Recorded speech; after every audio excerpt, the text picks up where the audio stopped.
Hello, hello, hello. Happy what is it, Thursday. Welcome to Reflect. I'm Maui. I run this channel.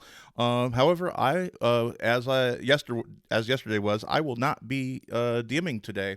I have a special guest DM, and he's going to be taking you on a four-part adventure with a lovely table of humans, and I'm very, very excited to see this. A couple bits of housekeeping beforehand.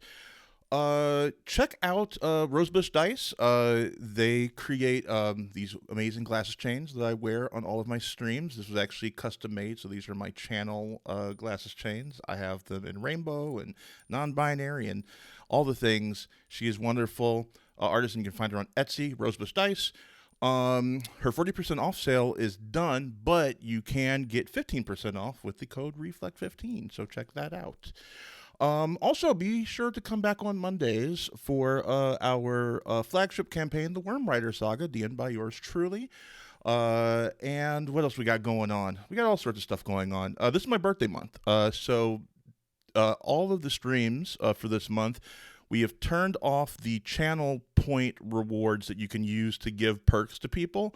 And now, instead, if you donate, you can give perks. They were created by the wonderful guest DM that you are about to see. I will be putting them in the chat on the things that you can do.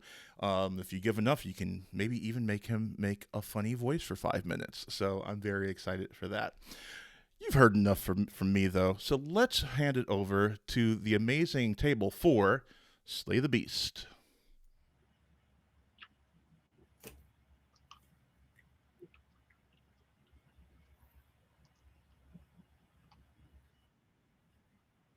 Oh, You're sorry. muted. I had myself muted.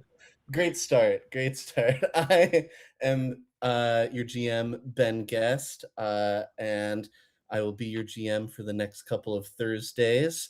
I am a professional game master here in Chicago. I work with all sorts of companies. I'll talk more about it at the end. But I am joined by my awesome cast of players. Say hi, awesome cast of players. Hello. Hello. Hello. Yeah, why don't we I'll go around and have everyone introduce themselves.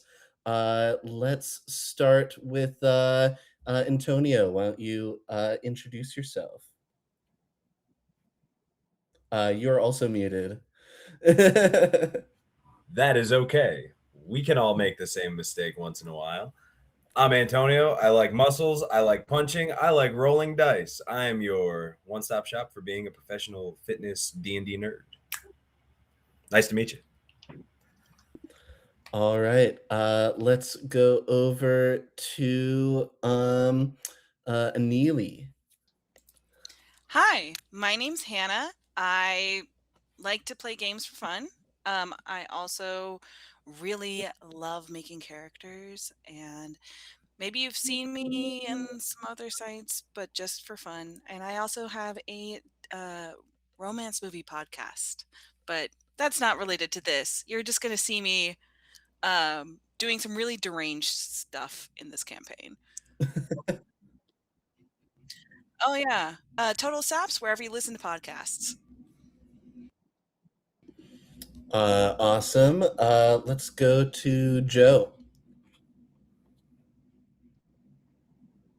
Hello, I'm Maggie. I'll be playing Joe tonight. I am an author, and I have a book of poetry published, and I'm working on my debut novel right now. So, yeah, I also work in the film industry, and I make music as a hobby. So, yeah. Awesome. Let's go to Umbuku. My name is Caleb. I am a professor. I speak way too many languages, and I teach just one. Love all things TTRPG. Finally breaking the Forever DM curse. Very exciting. Yes. Awesome. Let's go to Tony. Ed. Yeah, my name is Ed. I'll be playing Tony this evening. Longtime nerd and TTRPG enthusiast. I just got to say how much I've been looking forward to this. Ben's got me really hyped about this campaign, and the rest of the cast and I have been in Discord back and forth with each other literally for weeks. The excitement for this has just got me bubbling. So I'm super stoked to be here. Yeah, no, it's been very cool to see. Y'all's chat is very, very active, and I feel like we'll have very rich characters for this. So very excited for that. And just popping back in, let's hear from our player playing Chisel. And it looks like you're muted.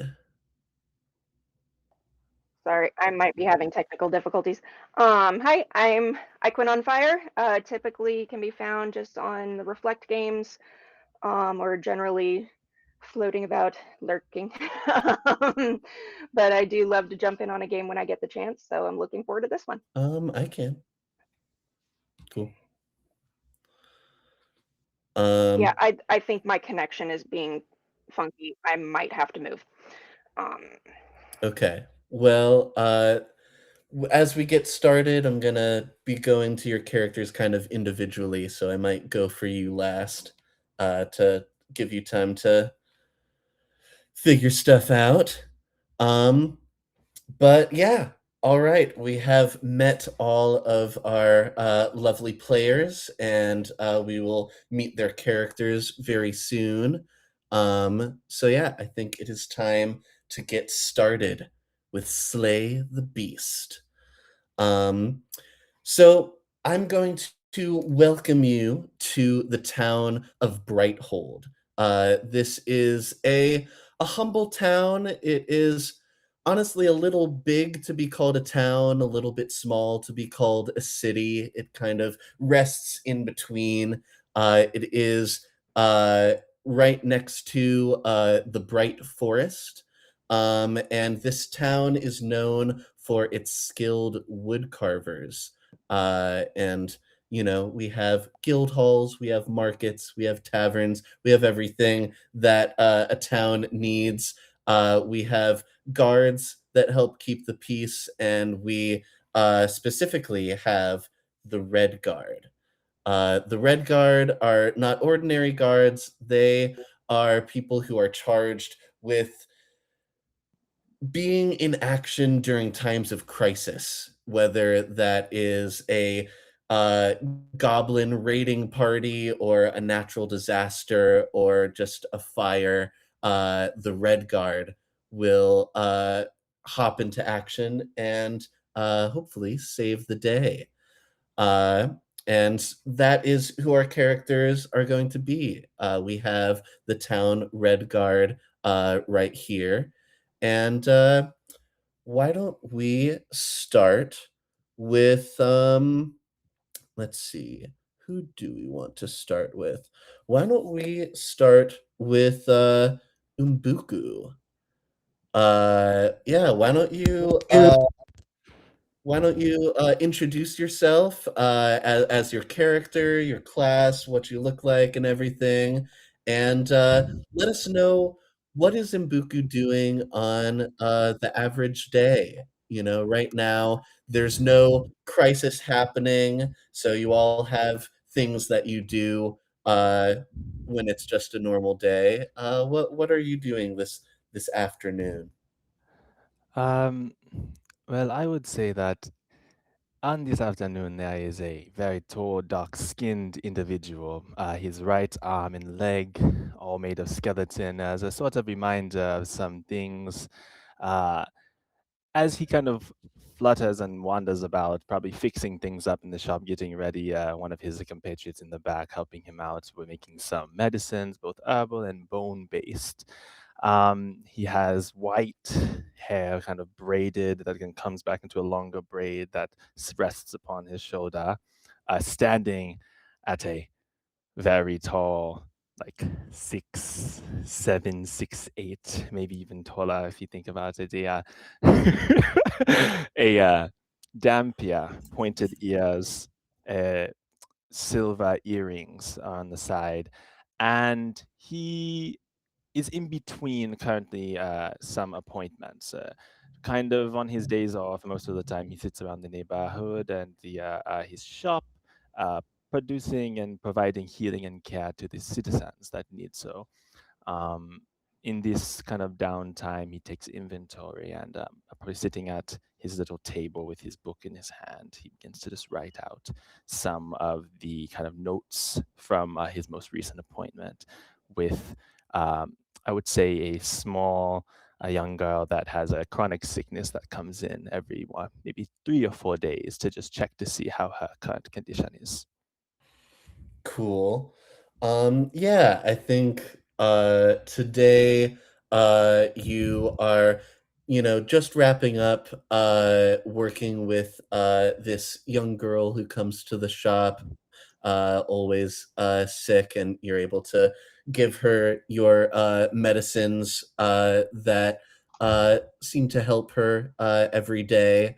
And as she is leaving, you see another one of your regulars who comes in, though not necessarily your favorite regular.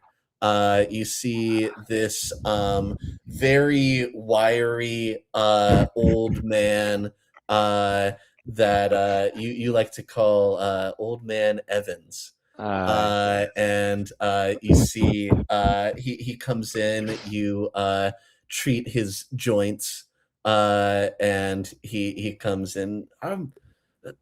Hello, I'm here for my appointment. Do you have what I need? Yes, I have your ointment for your joints and various things. If you would just perhaps maybe take a seat rather quickly today so we could get started. I would really love to give you your treatment in a timely manner today.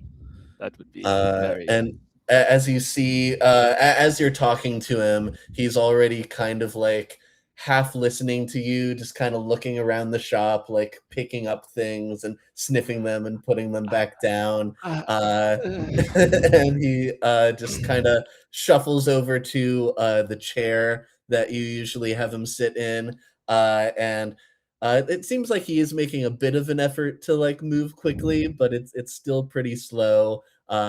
You can see that it's rather pained from his joints, and he very slowly sits down and is just like, well, I'm not good at applying this to my joints myself. If you can get my elbows and my knees, that would be good today. Yes, that sounds wonderful. Ida, would you be able to bring me Old Man Evans ointment as one of the kind of skeletal servants that he kind of has? Comes and walks in, hands him a couple like small vials, each like marked for like a different body part, one for like elbows, one for knees, one for ankles, and he kind of begins to lay them out as Umbuku grabs first the knee ointment and kind of like sticks his non-skeletal hand, so his left hand, into the ointment and begins to very gently like massage it in with just a very deep as he kind of looks. Eva, if you would not mind getting an early start on putting some of the things back, that would be wonderful. As the other skeleton kind of comes out from like the back area and begins fixing some of the things that have been put around by Old Man Evans. Yeah, this little skeletal servant just silently walking around, picking up the things that Evans took off the shelf and put some back somewhere else, and so just straightening that up as you apply your ointments and medicines to his joints, and he's just uh, you are just so good at this. I really appreciate you helping me every day. Thank you. I appreciate your gratitude, but there's no need to thank me. It is something that I desire to do for you, as well as everybody else here. Though I will say your ankles look a bit swollen today. Have you been walking a bit more than usual? Oh yes, I've been helping around the the the shop that my grandson runs, and he's been needing more help. His wife is pregnant and has been needing to rest more, so I've been trying to help out more, and it's been killing my ankles. Yes. Well, that is very admirable. I do believe it is important for you to also make sure you are taking that extra care for your own joints, Old Man Evans. You cannot put yourself in a bad position to help them. If you need anything, why don't you just ask myself? Or, I mean, Anelia is in the back. She may be able to help you from time to time. Well, I'll think about that. You know, my family, we like to be self-sufficient, but I guess it's good to ask for help when you need it sometimes. Yes, that would be advised. Doctor's orders. Yes, of course. Well, thank you very much for being such a wonderful doctor. Again, I'll make sure my wife cooks you something. Uh, Oh, that would be an honor. I would be very honored. well, I'll tell her, and we'll get started on that tonight. And I think you just kind of continue your treatment for now, and I think we will pan over somewhere else. I think how about let's go to Guillermo. What please describe your character and what are you doing on this average day, this afternoon? We open to the daily life of Guerrero Diamante Cesar de Rosa. Entertainer extraordinaire. What he does when he is not working is work, but with something he finds much, much more enjoyable: the dance. He is a tall drink of water, 6 foot, maybe a little taller. We have not yet confirmed.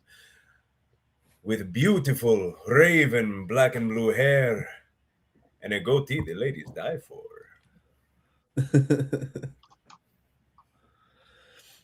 Nice. And so you said you're dancing. Where do you usually go for your dancing? Whatever the best tavern in town is, of course. And do you are you dancing just for fun, or are you on the stage putting on a show? And do you dance by yourselves or have a group? Oh, I am performing, and I am performing with any lucky bystander who think they can keep up with Guerrero. Ooh. Okay. Yeah, I think we find ourselves at a lovely tavern. Um and one of multiple in the town. We'll call this one the Bashful Badger. Um, and as you dance at the Bashful Badger, there are a few other bards playing music to accompany your dancing. And you see a young, very athletic-looking woman kind of making their way towards the front of the crowd, and you see they kind of put their hand out to see if you'll let them dance with you.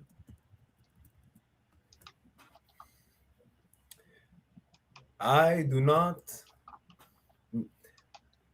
normally see a beautiful specimen such as yourself. You remind me of someone. I hear that a lot. Well,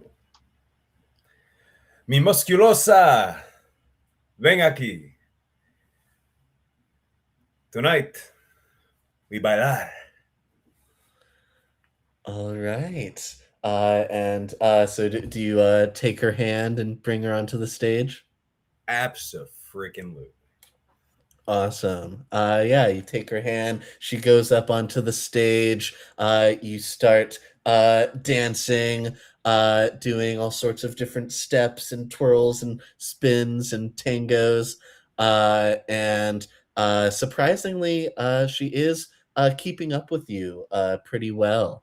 And she just says, I'm actually quite a fan of yours. I've been seeing you at the different taverns for a while now. You're quite good. Oh, it is beautiful to meet a fan. Always, always, always.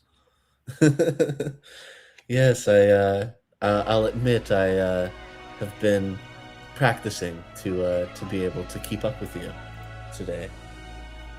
Oh, the honor is mine, Musculosa. It is good to be chased. And you see, she says, "My name's Rose, by the way." A beautiful flower for a beautiful, beautiful lady. Oh, thank you. No, thank you. Your radiance emanates all the way over here. It is beautiful. Ooh, you flatter me. And I think as you guys continue to talk, I think I'm gonna ask for the first roll of our game, because why not? I would love to get a performance roll to see just how good of a dance this is. Okay, so as a dance bard, I get advantage on performance dancing. Cool. And that performance is also what I took expertise in. Nice. So this should be good. So I got a 22. Okay. Yeah, with the 22, you guys are dancing your hearts out, picking up the pace, slowing down, really being in tune with the music, a little musical trio accompanying you, and the crowd is loving it. They're just applauding, and everyone is also dancing and having a great time. People getting drinks and everything, and I think that is where we will leave you for now. And let's go to Anelia, where please introduce yourself and what you're doing. Hello, my name is Anelie. I am 4'11". I have orange skin. I am a fire genasi with white hair that is tied up in a high, slick ponytail at all times. I have been in Brighthold for about 3 years. Been on the Red Guard for about 3 years. Anelie starts her day every morning with an incredibly balanced breakfast, an incredible run throughout the entire perimeter of Brighthold, and then she kind of throughout her run kind of kicks the door of some deadbeat bard's door that she's hoping will come out with her and is not too incapacitated to stretch. But after she does her first morning run, she then goes to the local healing store and steps in for her friend Lumbuku. And I think when she goes into the store, she notices that something's not quite right. There's some stuff that's kind of messed about. And I think Mbuku, was Evans here? Ah, as perceptive as always. How did you know? A big, because you're stressed out, and because the Neo ointment somehow has grease on it. I, I, I don't even begin to want to understand how that one works. But yes, Evans was here. Do you need any help or anything? Or how's your day? Well, my day has been. It was better before Evans came and moved everything. I had Eva start early on putting things back, but as you can see, we have not made much progress. Oh yes, I'm so sorry. Yeah, you wanted me to move those shelves in the back. Yes, I had a couple more things, some shipments that came in, of some more herbs and some bones. If you would be able to move them from the back to the upstairs, that would be really amazing. Oh, absolutely. Yeah. Let me. I needed to do another set of legs today. Ah, of course, it is like day, isn't it? Is it not? Well, every I day think- is like day. Oh, that sounds rather strenuous, don't you think? No, I mean, if the engine keeps going, it doesn't break down, right? I don't know how medically sound that one is, but I will just say yes out of fear that if I say no, you might flick me in my knee again. Yes. No. Look, I will go as long as I need to keep up with everybody else on the team. I mean, after this, I'm gonna spar with Tony. So Have you eaten yet this morning? yes, I had the what's it called?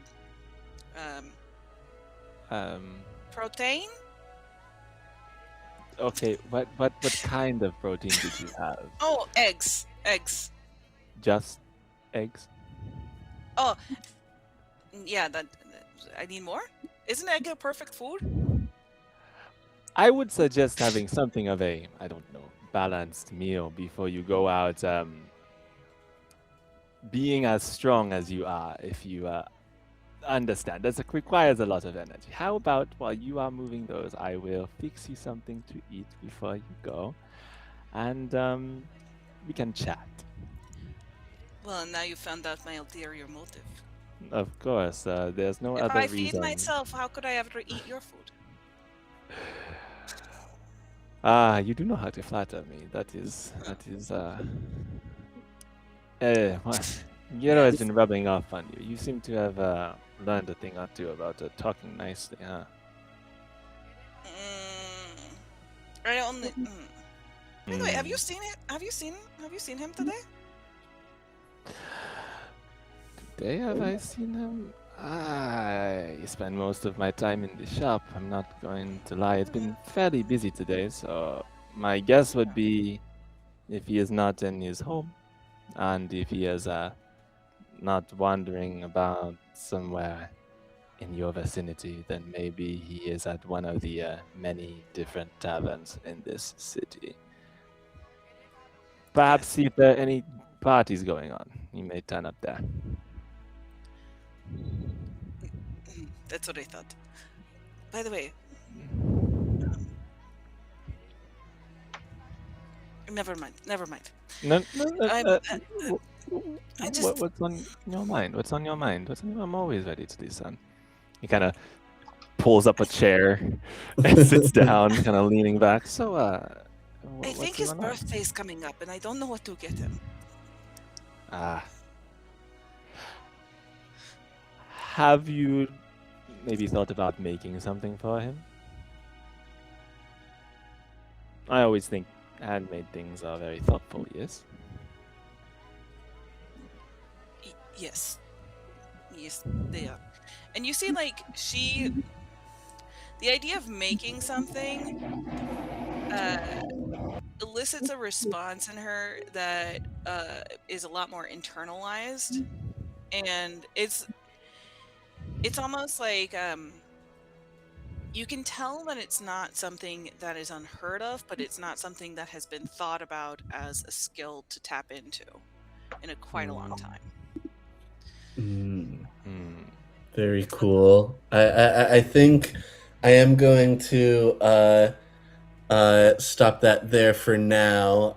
We can come back in a bit, but I think you guys are chatting. But we have more heroes to meet. Why don't we go to Joe?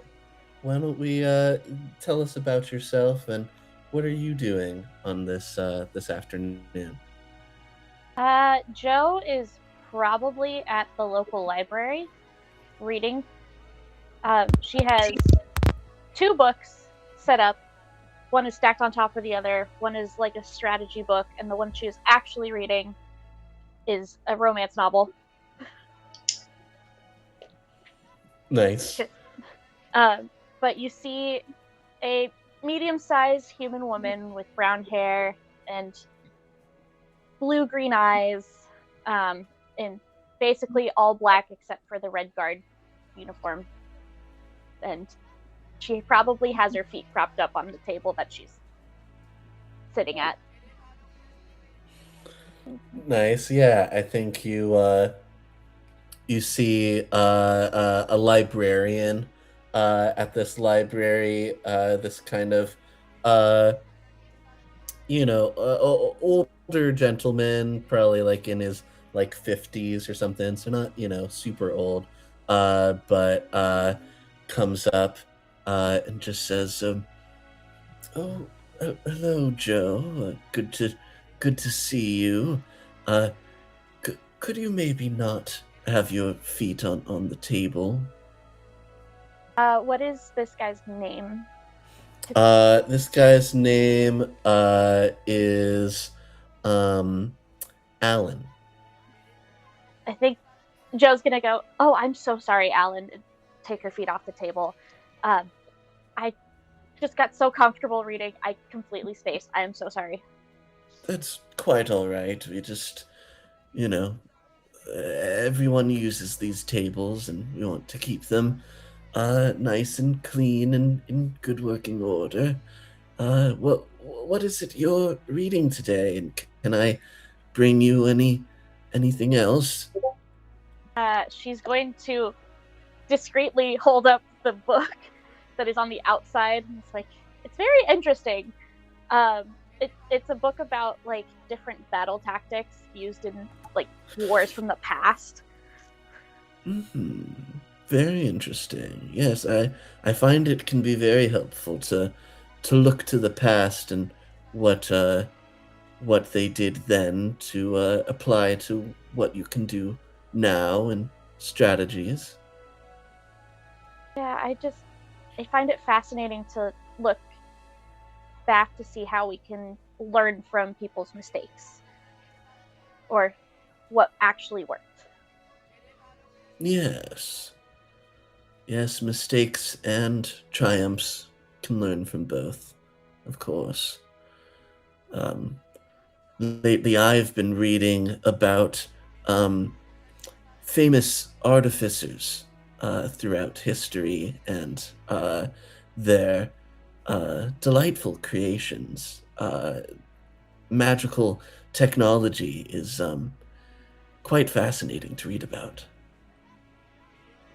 What's the name of the book? I'll look at it later because that sounds really interesting. Let's see. The book was called well, I think it was called Famous Artificers Throughout History. Easy to remember. Yes. All right. But yes, I will. I'll definitely let you give it a look. Just let me know. I will. Thank you, Alan. Yes, thank you. And enjoy your reading. I think in order to, when he leaves, in order to like not piss him off anymore, she's just gonna curl up on the chair sideways, kind of like not fetal position, but like just to prop up the book. Yeah. Very nice. Awesome. And yeah, I think we will leave you there for now, reading your book. And let's see. Yeah, why don't we go to Tony? Why don't you introduce yourself and let us know what you're doing this afternoon? Absolutely. Tony is an older gentleman. He is a human man in his late 50s. And he used to stand probably a solid 6 feet tall. At this point, he's probably shrunk by probably an inch and a half. His posture isn't quite what it used to be. He's a little bit more hunched over. He still has the physique, the body of sort of a warrior or a power lifter, but with noticeably more, I'm going to say, paunch than perhaps his very finest years. And one look at his skin shows the wrinkles. It shows the effects of time.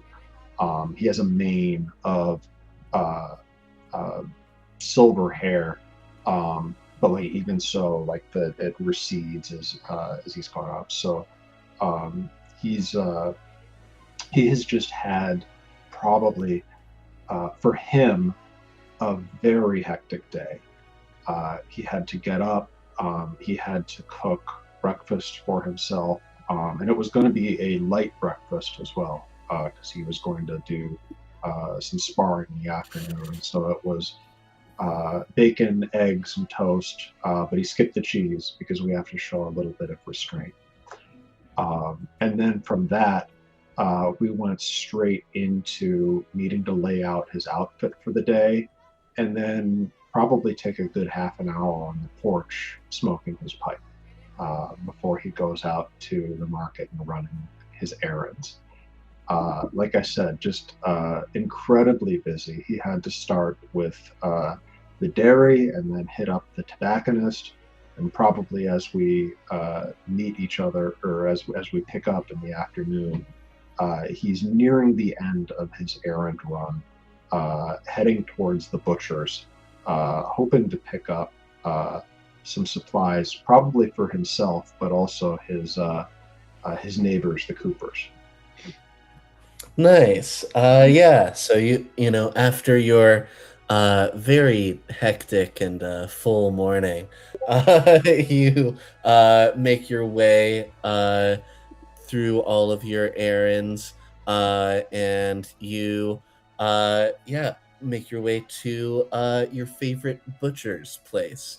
And yeah, you see, all of these fresh cuts of meat laid out everywhere, and you see this young-looking man with just a great big smile on his face, very jovial energy, and he says, "Hello, Tony, come in. What can I get for you today? I have I have chops. I have steaks. I have what are you looking for?" Oh well, you know me. I need a side of your very finest bacon. I can't help myself, no matter how hard I try. And the Yes. Coopers, they sent me here for some of the. Do you still have the lamb sausage? Oh yes, you find me at a good time. I just sold some lamb sausage, but I do have some left. You said you're getting this for the Coopers. That's very nice of you. Yes, yes. Samuel is having a increasingly hard time making it to market. So I said, "Well, I'm already making a trip. What can I do but help you out?" Well, very nice of you to offer such things. Yes, EC starts packaging up the lamb sausage and the bacon. You know, he's adding more and more bacon to the parcel, and just like yes, you understand. Bacon is well, I try to limit how many vices I have. You know, I do not drink, but bacon is the vice of my choice. And it seems like it is yours too. Very good. I mean, there's nothing wrong with bacon. It's a little fatty, you know, but that's good sometimes, especially men like you running around saving the town from monsters. You need it. You need it. So you see, he adds a couple more pieces of bacon and packages it up, and you pay him, but it's a very friendly price, uh, and just says, "All right, I've got your bacon, I've got your lamb sausage. Is there anything else that I can interest you in? I just cut a very nice ribeye steak." Oh, that is far too tempting. But before I go, do you have any of the cast-offs or anything like that for Starlight? And he would know that Starlight would be probably Tony's horse, or horse-like thing. Maybe not entirely sure. Uh, uh, Tied up outside. Oh yes, of course. I already have the trimmings packaged up. Yes, hungry when you've got there. Needs plenty of meat, of course, of course. And he hands you over the package. Um, it is always good to see you, my friend. You are a very loyal customer. Well, it's a pleasure. It's the fuel that you give us that lets us all continue working so hard. Yes, well, and I surely know it. Last time there was a fire, it was creeping my way, and you were right there with the water bucket, and you saved the shop. This shop is here because of you and your friends. And my friends. Hardly Yes. a solo effort. Yes, of course. It is all of you. It is all of you. Well, and if any of your friends want to stop by, then I'll be sure to give them some meat, and sometimes they do, but I can always count on you to come in for your bacon. Well, if that is everything, then I thank you very much, and I hope that you have a wonderful rest of your day, and I will see you next time. Have a blessed afternoon. Hey, thank you. Many blessings, many blessings. And yeah, that's where we will leave Tony for the moment. Um, and we will go to last but not least, Chisel. Why don't you introduce yourself and Scritch, and let us know what you're doing and where you might be, if you're even in town. Yeah, so not too far out of town, but maybe just a little bit, enough for breathing room past the outskirts.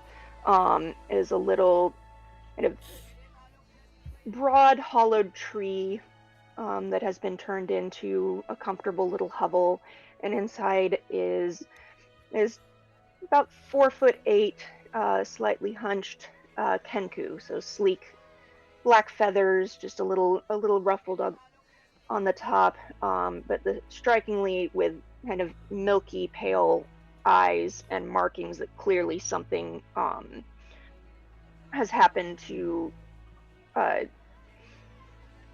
deteriorate most of their sight. So dutifully curled around their shoulders is a pale silvery gray pseudo dragon who seems to be very attentive to the direction of things and where helping Chisel figure out where to go. But at the moment at home, it's a pretty comfortable space. It's familiar, and they know how to get around. And came back not too long ago from just foraging a little bit, getting some fresh berries and greens and whatever sounded good, and just honestly taking a bit of fresh air for the moment. Not doesn't dislike the town, but it's been a bit busy lately and just needed a chance to kind of have some space. And if needed, they'll answer the call, but just puttering around and in the typical druid way of why can't we just keep to the natural things, and it should be so much more simple than this, and just kind of occasionally commenting to Scritch, and Scritch kind of, okay, yeah, I know. not in a disparaging way, but familiar with the rant. So yeah, just kind of maybe straightening up a little bit, kind of maybe influencing the things they can control at the moment, and taking a nice breather. And do you have a true telepathic connection with Scritch where you can have full conversations with words, or do they just kind of pseudo dragons do communicate telepathically, simple ideas, emotions, images at times. So pseudo dragons can understand a couple languages, they just can't speak it. So it's kind of I'll talk to Scritch, sometimes in Common, sometimes in Draconic if I feel like it, and Scritch will project things back. Or sometimes I just feeling tactily if it's a nudge, or they will direct by physical touch as well. But yeah, they have an ability to communicate to others telepathically, and it's not limited to the person they're partnered with. Okay. So they can do anyone who understands a language, they could telepathically communicate things to. Cool. Very good, very good. And so yeah, I think Scritch this afternoon is just conveying just feeling safe at home, and maybe wanting to they seem a little bit restless, and so they're kind of moving around and hopping on shelves, and acting a bit like a cat, maybe. Just kind of climbing where they shouldn't, and stuff like that. When off duty, we'll be more likely to do so. Yeah. Get down off of that. That you know better than to mess with that one. And you just hear messages of play. I want to play. All right, we can go outside and we can. Do you want the springy twig again? Yeah. Can't resist a smile to that. Gotta love the springy twig. Yeah, and so you're outside, you're playing fetch and stuff with the springy twig, and you do you have any other animals or critters that are kind of frequent that come by and you maybe leave food out for them or anything like that? The usual denizens, there's the birds that nest nearby and the squirrels, and I think there's a few deer that sometimes wander through. Depends what time of year, how closely they come to the village. But when it's calm, I think I've lived here long enough that they've gotten used to. They know they can come for food or help or what have you. So Yeah. And so you're playing outside. Some birds come by and peck at some seeds that you leave out. And you know Scritch kind of flies around with them a little bit. Because can Scritch actually Sounds like fly Peter's much? Or getting a bit empty. It's sounding kind of hollow. I might need to refill that soon. What was the yeah. question? Can Scritch actually fly around much? So yeah, the pseudo dragons do fly. Okay, cool. Just making sure. I couldn't Yes, remember. they do. Yes, they do. So yeah, just kind of flying around with the birds and stuff. And you see this adorable little bunny rabbit comes hopping up and kind of here. goes over to some food and stuff.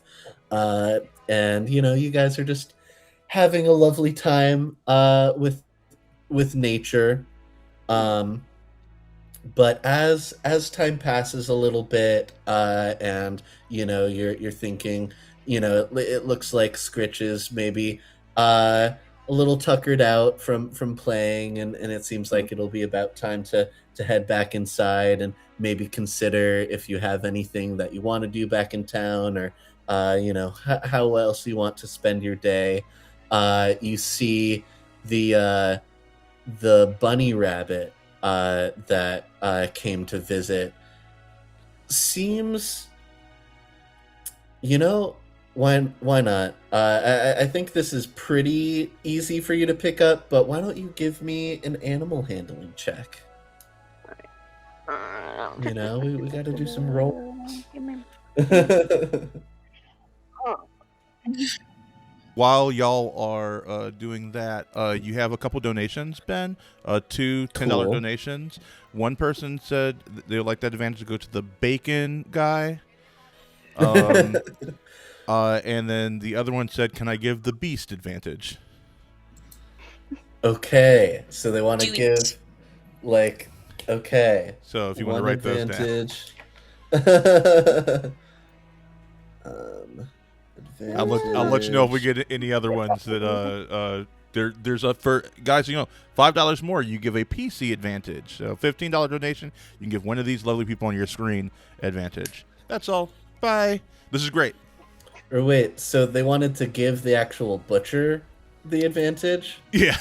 Okay, I Yes. wasn't sure if that meant Tony. No. It was just the butcher, Right. bacon guy. Okay, good to know. The The bacon artist.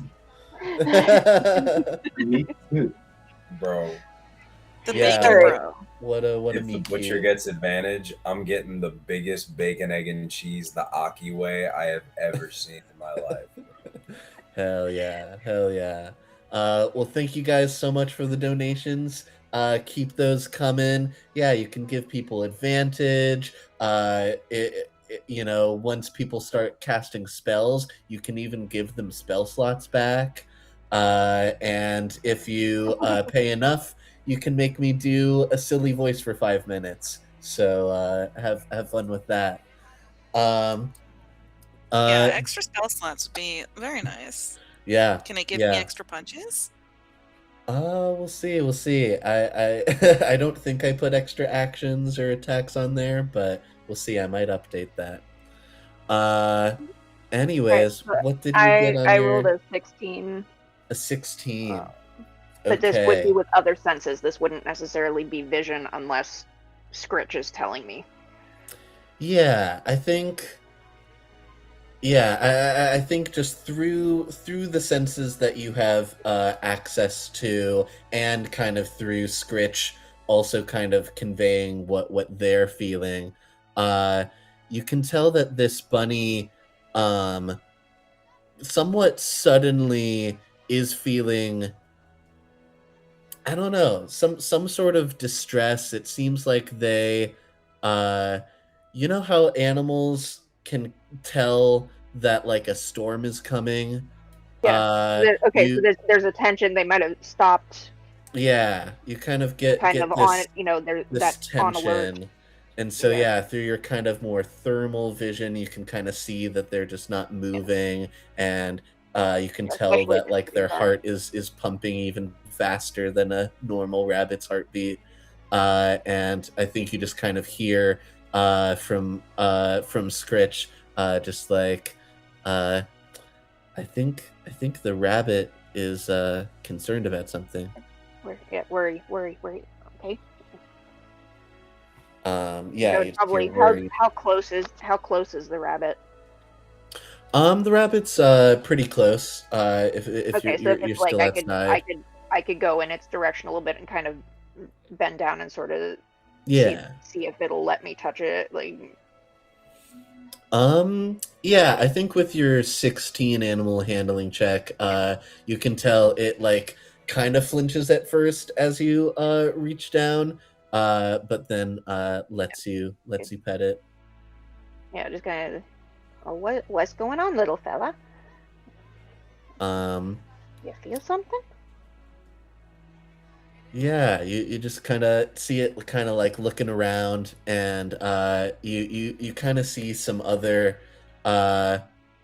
you sense that some of the other animals nearby, that there's just this tension, that it seems like, you get this when like a storm is coming, or when something is coming, but you're not quite sure Yeah, how soon. So the magic item I wear a headband during the day that actually lets me sense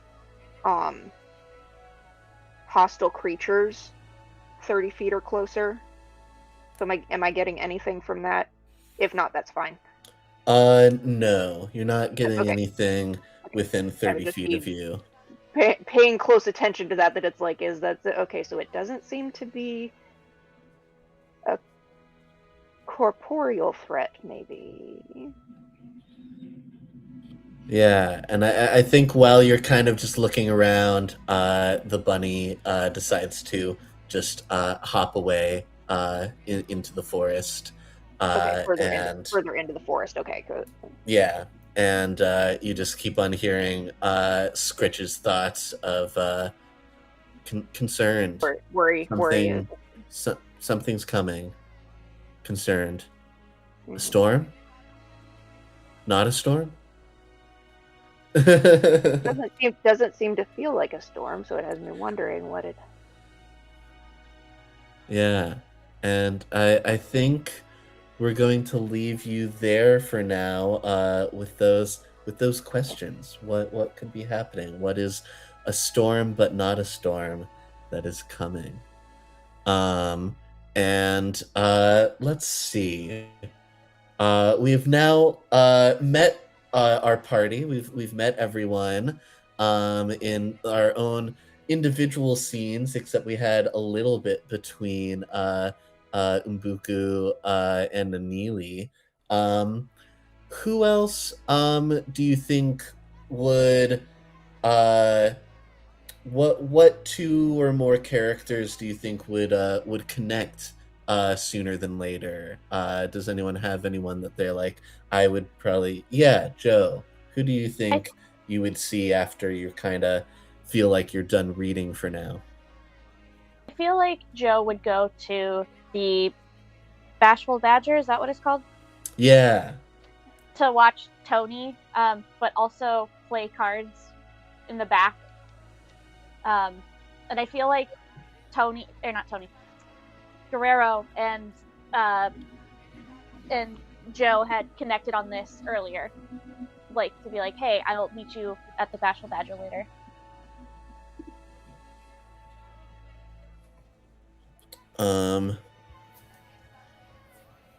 Sorry, I just had the train go by and then was reading chat. Can you repeat the last thing you said?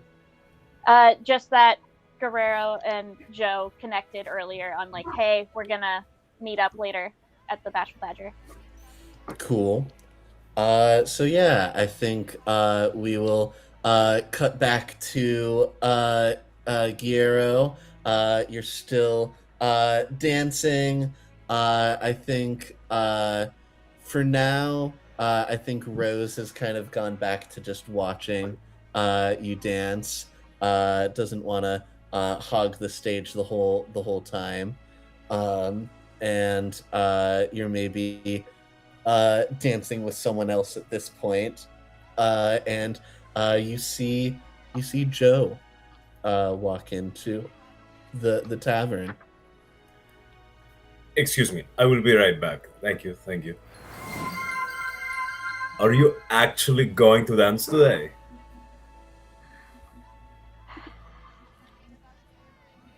I kind of want to roll for it. If you want, you can leave that up to a roll. Okay, I'm gonna. Odds are no, yet evens are yes. She looks at you and then puts out her hand. This is so unfounded. And by that I mean completely founded. I knew I would convince you sooner or later. She kind of rolls her Follow eyes. me. She follows We you up to the dance. stage. Yep. Awesome. I think we already got a performance check from Guillermo earlier. Joe, can you please give us a performance check? It's gonna go Can I so take well. that help action? Yeah, I think you can help, so you have Whew. advantage on this. Thanks. That's a 9. A 9. So, it's just a little bit below average. So, Joe has you're 2 left feet.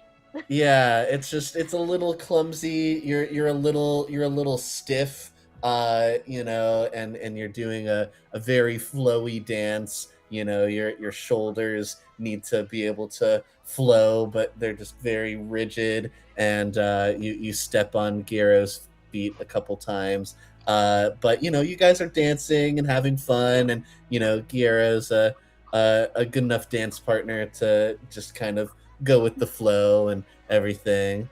And the crowd doesn't seem to notice too much that your form could be better. They're all cheering and everything.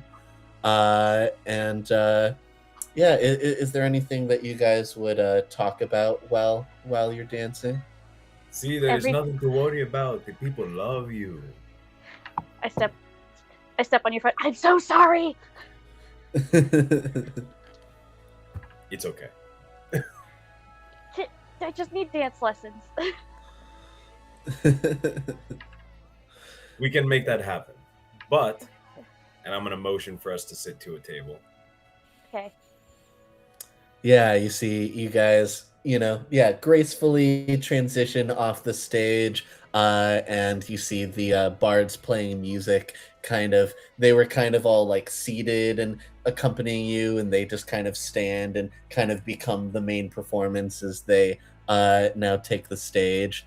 And you guys find a little table that you can sit down at. I pull out my cards and I set them on the table and kind of relax because dancing's not my forte. I'm going to shuffle the cards. Smart. And can I roll a sleight of hand check to hide a couple of the cards? Ooh. Yeah, give me a sleight of hand. And I think while you're rolling that, in a bit we'll go back to Mbuku and Anili. And for Tony and Chisel, I would like to have you guys think of it. We kind of have these two groups, and so I'd like you guys to think about which one you might join later, if you want to join the tavern or go to Mbuku's healing shop. And so just kind of keep that in mind, and I will come back to you in a bit so we can kind of have everyone together a little bit more. But yeah, what is your sleight of hand check? My sleight of hand check is a 27. Okay. Very good. Yeah, You you. didn't hear me, but I literally made like the old man wheeze of. I am gonna hide an ace and a queen. Nice. The name of the game is Blackjack. Okay. Oh yeah. And I'll deal us both. Flip over your card. I flip them over. What do I get? You have a queen.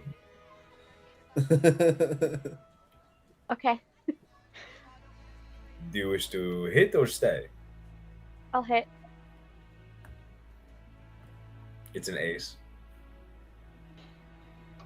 Look at that, you're so good at this game. I don't understand how anybody like me could ever defeat such a master of luck and circumstance. She like eyes you and then takes the deck and starts shuffling it herself.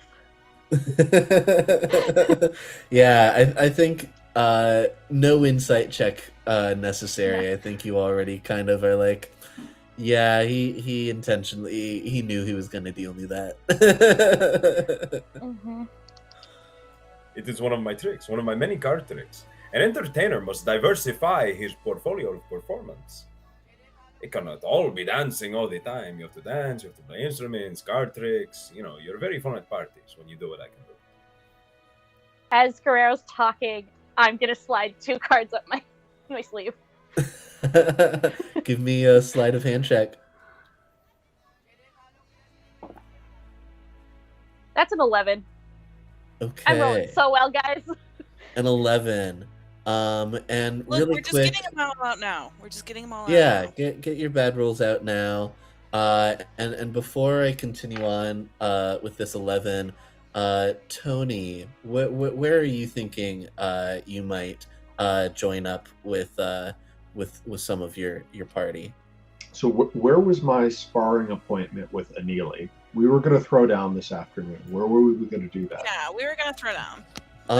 I think it can be up to you where that would be, but I think you would know that Anili is at Umbuku's shop, so you'd know to go there first to meet up. I think that would be probably my next port of call. Cool. So that's where you're going to be going. And what about Chisel?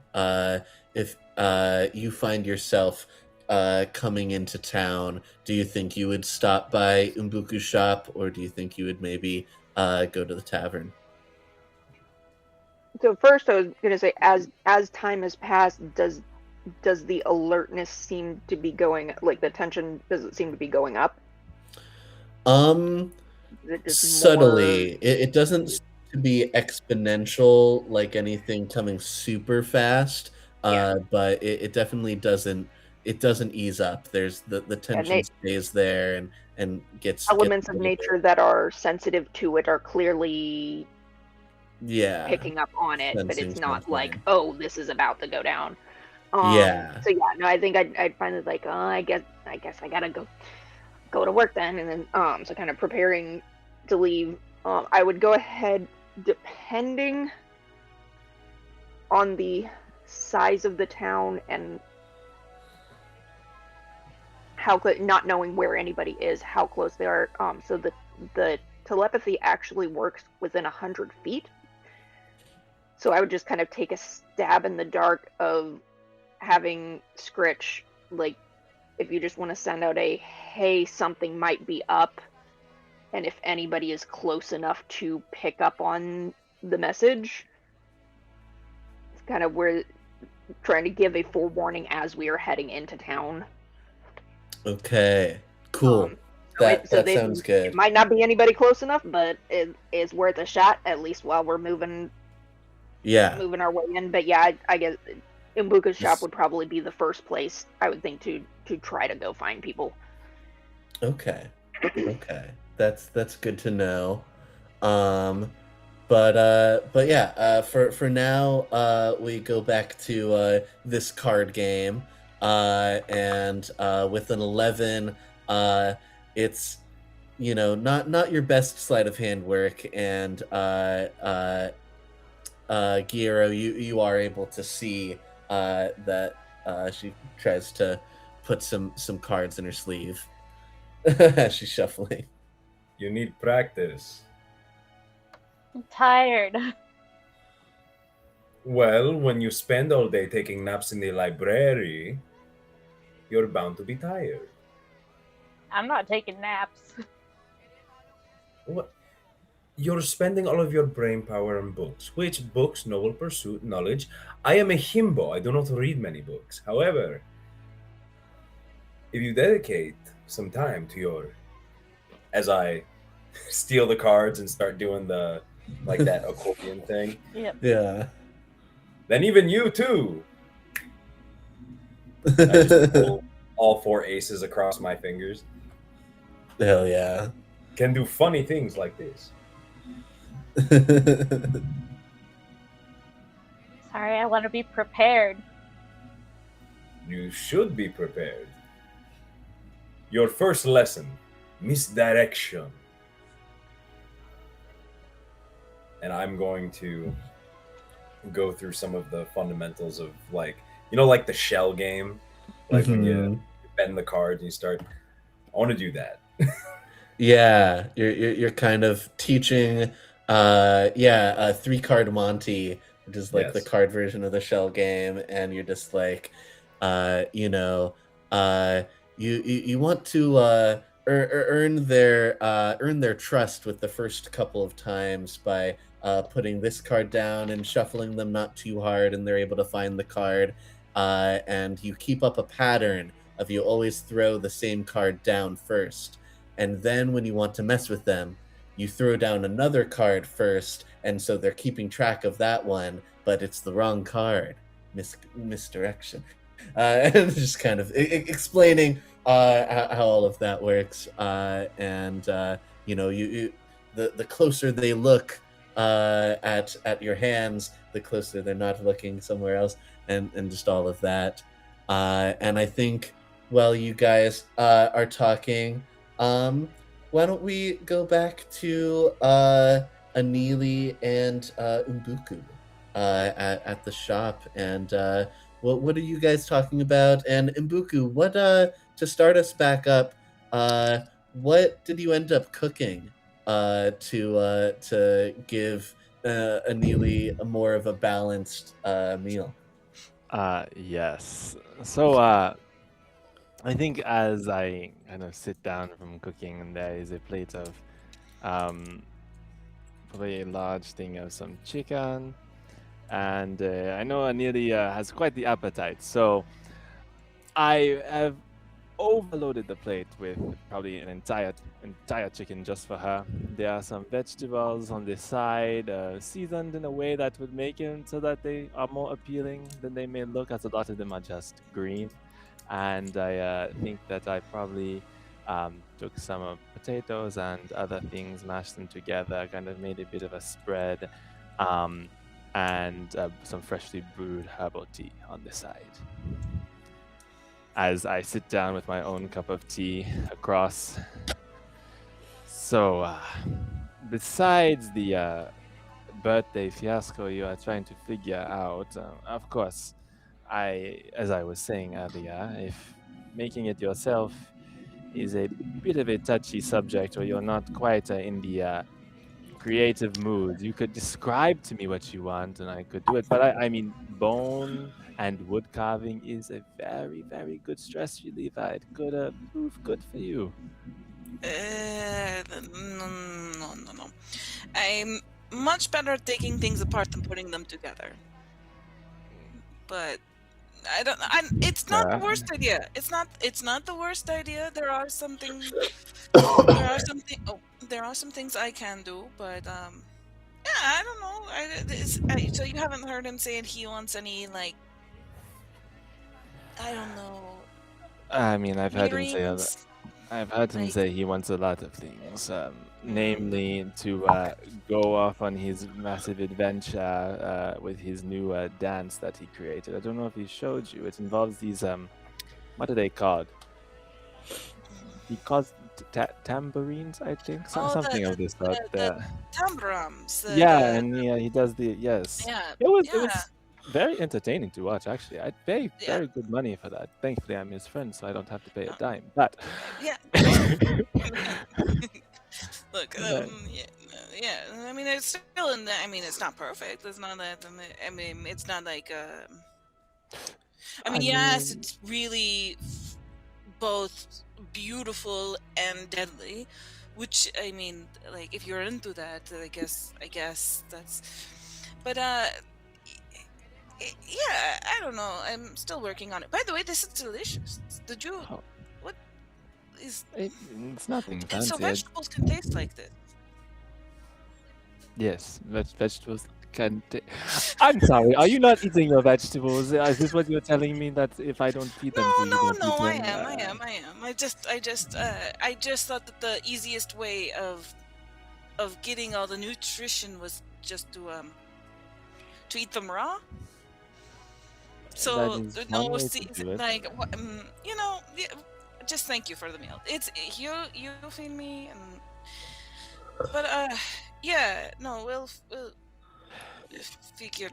I'll figure Now, something out. if you don't mind me asking, is this birthday gift situation that you are trying to do a way of ignoring the awkwardness I am feeling surrounding his name right now, or is that just something that is kind of sitting on the back burner? What awkwardness? And I she don't looks think at I- you dead in your face.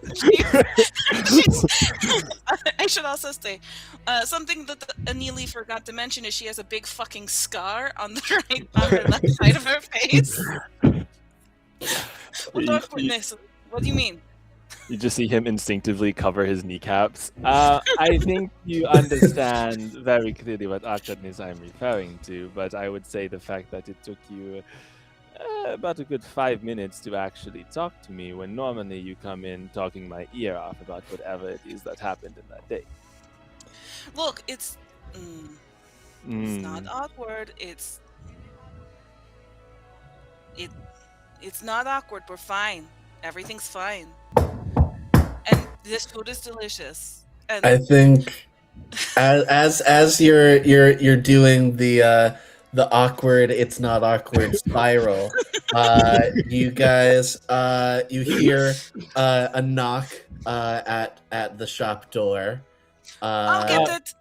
and it is Tony here to for your sparring appointment. Tony! Anili, I was just looking for you. Yeah, I'm not being awkward right now. It's normal that I am this enthusiastic to see you. I think this is the most normal I've ever seen you. Yeah. That is really saying something. Tony, what brings you by? You said you're looking for her. Yes, she's gonna see if she can knock me down again. Trying to keep me honest, if you know what I mean. Yes, I understand. Do you need to use the rage room I built in the back for her, the one with all the breaking stuff? You're welcome to do so. I mean, do we want to go weapons or just hand to hand? Both are. Like, we could do tavern brawl simulation. Or we could just go to a tavern. If you go Well, to a tavern, whatever we please do, don't you hurt anyone. I'm sorry. you have to let me at least suit up a little bit earlier. But after that, lady's choice. Thanks for coming by. I'm so sorry. I got this. I woke up on the wrong side of the bed. That's what it was. Yeah. Yeah. But Tony, Umbuko has made some fantastic food. Did you already eat? Wait, I'm sorry. Why am I offering your food to Tony? I've had breakfast, but I couldn't possibly take lunch before my beating. I mean, that's got to be what we look forward to afterwards. That's true. It's true. Do you have any thank you requests for of getting what me you back would in the want zone. afterwards? Anything you want to eat, Tony? I am more than happy to make you basically anything.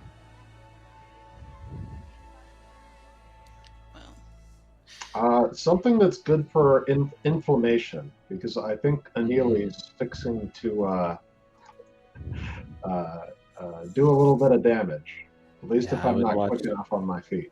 I would watch this one. I think she's having some unspoken problems today. As he kind of smirks a little bit and turns around and begins to like stand up and walk off into the back, like, I'm just going to be over here, you know, milling some bones, creating things. There's definitely nothing to worry about. Well, Tony, why are you? Yeah, no, I'm sorry for being late. I mean, we could go to the training grounds. I mean, there's a rage room here. Also, you know that it was a joke about going to an actual tavern. You know I don't do that anymore. Like, you know I don't start tavern brawls for no reason anymore. Not for months, no. No, it was just that one time. No, and that was like a lapse. That was just a bad thing. I'm sure everyone's forgotten about it. Yeah. I haven't. Thanks, Umbuku. I know. Yeah, maybe you're taking a little bit too many of those memory enhancers. You're remembering too much. You mean eating my vegetables? Oh. Damn. He's too smart for me. Yeah, so I think I guess where do you guys want to go? I think there are some actual like Red Guard like training areas, but you could also just go to the apparently Umbuku's shop has a rage room, which sounds very helpful. Where do you think you guys would go? I think that well, I think it makes a lot of sense because Tony is more of a like. I mean, he's a different type of strength. I guess my question for him is, do you want closed quarters or do you want open? Do you need to work on mobility? I think Tony does better probably in close quarters. And I think he's probably stashed like a spare Gambison in the back of Umbuku's shop. Okay. So I think probably he would go back there and sort of start getting laced into that. Yeah, let's go rage room. Yeah. Let me try to improvise some stuff. Okay, so you guys go back to the rage room for some sparring, and I think I want to actually do a bit of sparring. I'm not gonna make this like actual PvP combat, but I think we'll just do some like athletics checks and stuff like that. Hell yeah. So yeah, why don't let's do this. I want each of you to give me 3 athletics checks and tell them to me in whatever order you want, but that will be the order that they're matched against, and whoever wins, rolls higher the most between those 3 will win this sparring match.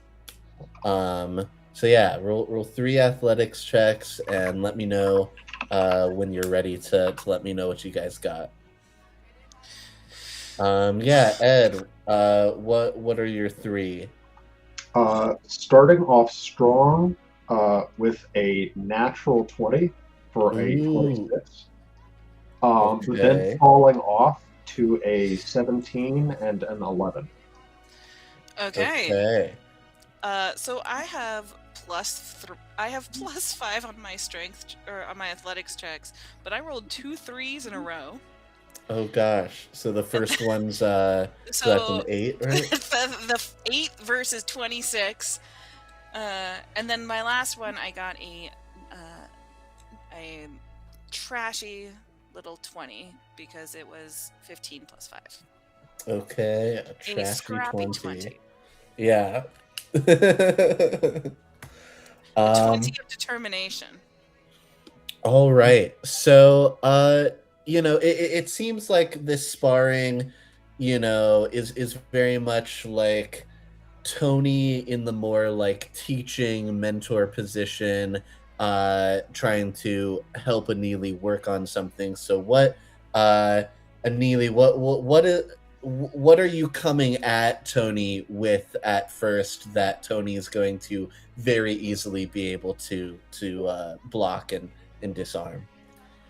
I think that the first thing that Anili does is she makes the very foolish decision of trying to grab the biggest thing.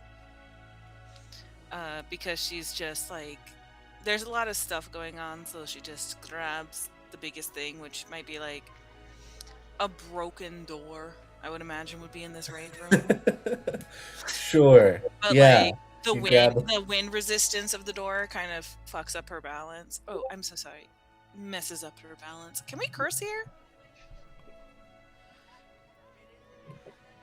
That's a good Fuck yeah. question. Fuck yeah. Fucking curse Yeah. all you want. Bye, Okay, fuckers. cool. Good to know. God Good to has know. spoken. PG-13 unlocked.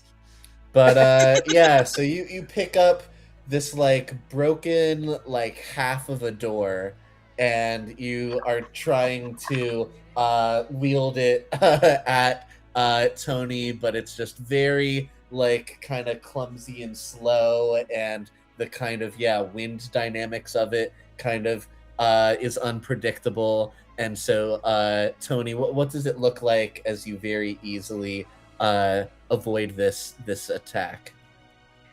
I think that Tony has a like a pot lid in his offhand that he's using as kind of a buckler, and like he's very much about, like, he is not a particularly spry guy, right? He can still move, but what he's learned is really about like how to use economy in his defense and how to use his shield and his armor to not necessarily, like, he's not dancing out of the way. That's very much more Guerrero's thing. But through sort of effective use of that pot lid and the armor that he is wearing, it's kind of like, Anili is scoring hits, but they just really don't do anything, right? It's wearing her out more than it's causing any great discomfort to him. Yeah. So yeah, you're able to block with this pot lid and kind of absorb the hit through kind of moving and letting Anili kind of keep going with their swing, but in a way that you're not just taking that impact. And then as this happens, what kind of swing do you go for the second roll that also does not go well? Do you kind of go for like an uppercut, or? I think Anili, so with the door, I think she swings and a miss. And then I think she like kind of throws it down and tries to like I'm trying to think if there would be. I'm so sorry. It's storm day out here in Chicago. Yeah. But Fuck yeah, I it think is. Anili, so she swings and misses, kind of has a door there. I think she just tries to go for a backswing again. Yeah, so you go for a Like- backswing, and I think this time Tony is just fully able to like dodge out of the way as this door, again very unwieldy. You're just very much telegraphing exactly what you're going to do, just through the wind up and how you're holding your shoulders and everything. So he dodges out of the way, and then with your modified 20 against Tony's 11, what is your final attack here that actually lands, and I think will knock Tony on his ass. Yeah, I think it's the forehand, backhand, both miss, but then a kind of scoop underneath to get Ooh. like You sweep the legs. I sweep the legs and his old man knees. his old man knees just and Tony falls like a log. And I use the momentum as if yeah. there's multiple martial arts based on that. Yeah, it's all, it's kind of clumsy, but also all kind of fluid as you keep the momentum going through each hit. And yeah, you sweep the legs. Tony, you wind up prone on the ground. How do you respond to this? I think Tony's first reaction is just genuine surprise, right? He thought things were going well, and a minute ago he was standing, and now he is apparently on the floor and his ass hurts, and he's not quite sure how he got there. And after a moment, he's just he bursts out laughing. He just gives a little applause to Adelie, saying, I was sure that you were going to come at me with the overhead. Well done. Would you give me a hand up? Absolutely. And I give a hand and I say, I'm truly, even being able to have any sort of flow is a testament to how we've been practicing. Another round? And yeah, so you get up and you guys talk more about how that went. Yeah, do the to help him up and everything, and yeah, you guys get ready for another round, and we are going to take a break very soon, but right before that, I do want to get Chisel into town really quickly, and you're making your way into town, and you're making your way towards Mbuku's shop. But as Scritch is kind of just sending out this telepathic kind of pings, you do stop by the tavern first on your way, and you guys playing your card game hear Scritch's telepathic voice just saying, concern, gather. And as you guys hear that, and maybe start making your way back out, and as Chisel is heading towards Mbuku's shop, you guys... Anyone, I think Chisel, you are kind of looking around, trying to sense something. Feeling around. And you're sensing around, trying to, with your thing that lets you, with your headband that senses things within 30 feet, and you still don't sense any hostile creatures within 30 feet. Yeah. But could I do a perception roll to see if anything else is... Yeah, give me a perception roll. Remember what my perception is on this character. Okay. Sorry, I keep getting tangled up. And it jumps out. Good. There we go. When you stay on the tray, it's a lot easier to tell what. Okay. That is a 21. Okay. Yeah, with a 21, I think you first notice, as you're trying to just kind of sense around and make your way towards Mbuku's shop, you first notice someone else, just another person in the town, looking straight up in the sky and pointing. And you see Scritch looks up in the same direction. and you hear something big in the sky coming, getting closer. Something very big in the sky. Yeah, we're about to have a problem here. And that is where we are going to leave off for a break. Yeah, I think we're going to take a quick little 10-15 minute break, and we will come back and see what could possibly be in the sky coming towards the town. All right, you heard that. We'll be back soon. I hope you're enjoying it. Bye.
Hello, we're back. Ready for part 2.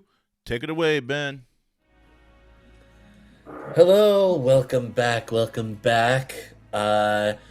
Yes, we have now met our band of characters and kind of seen some of their dynamics with each other and the town.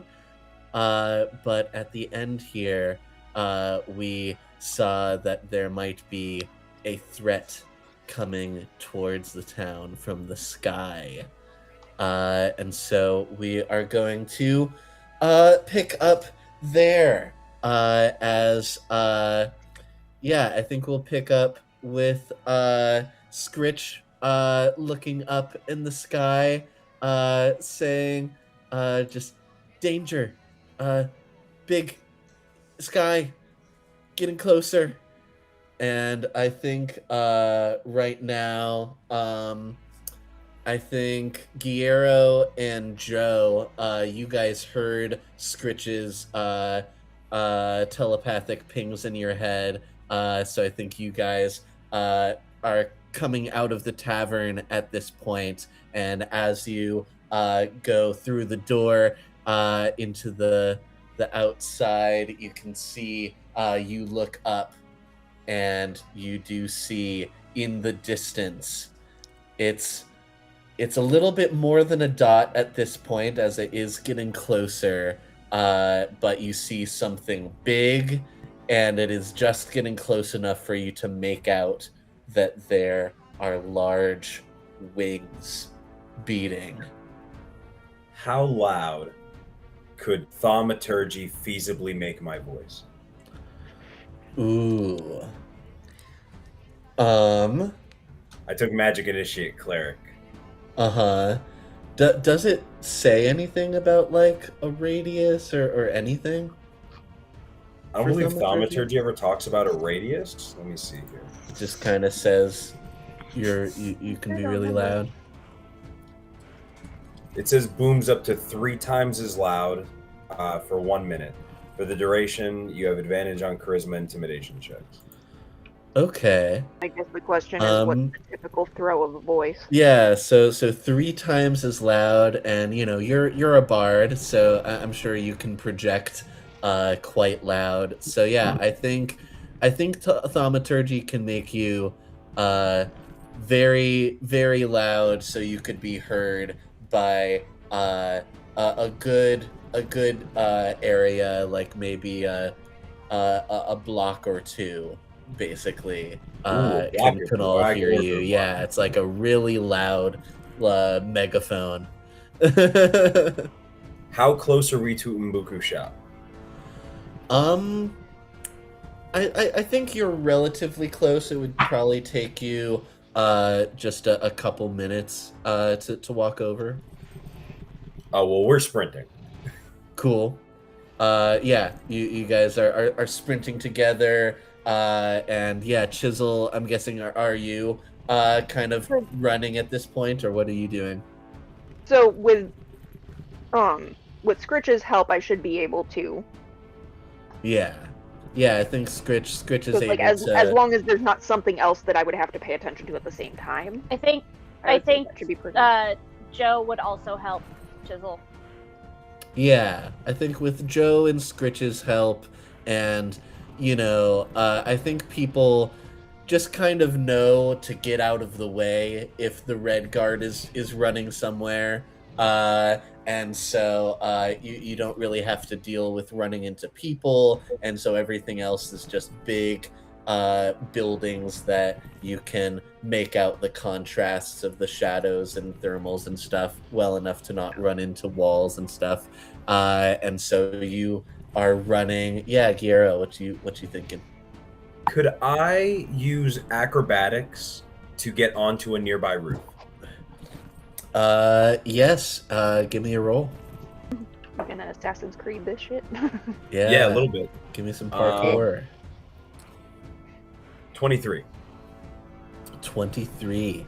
Yeah, that's pretty dang good. I think you are able to see kind of, and you're trying to do like straight up like rooftops and stuff.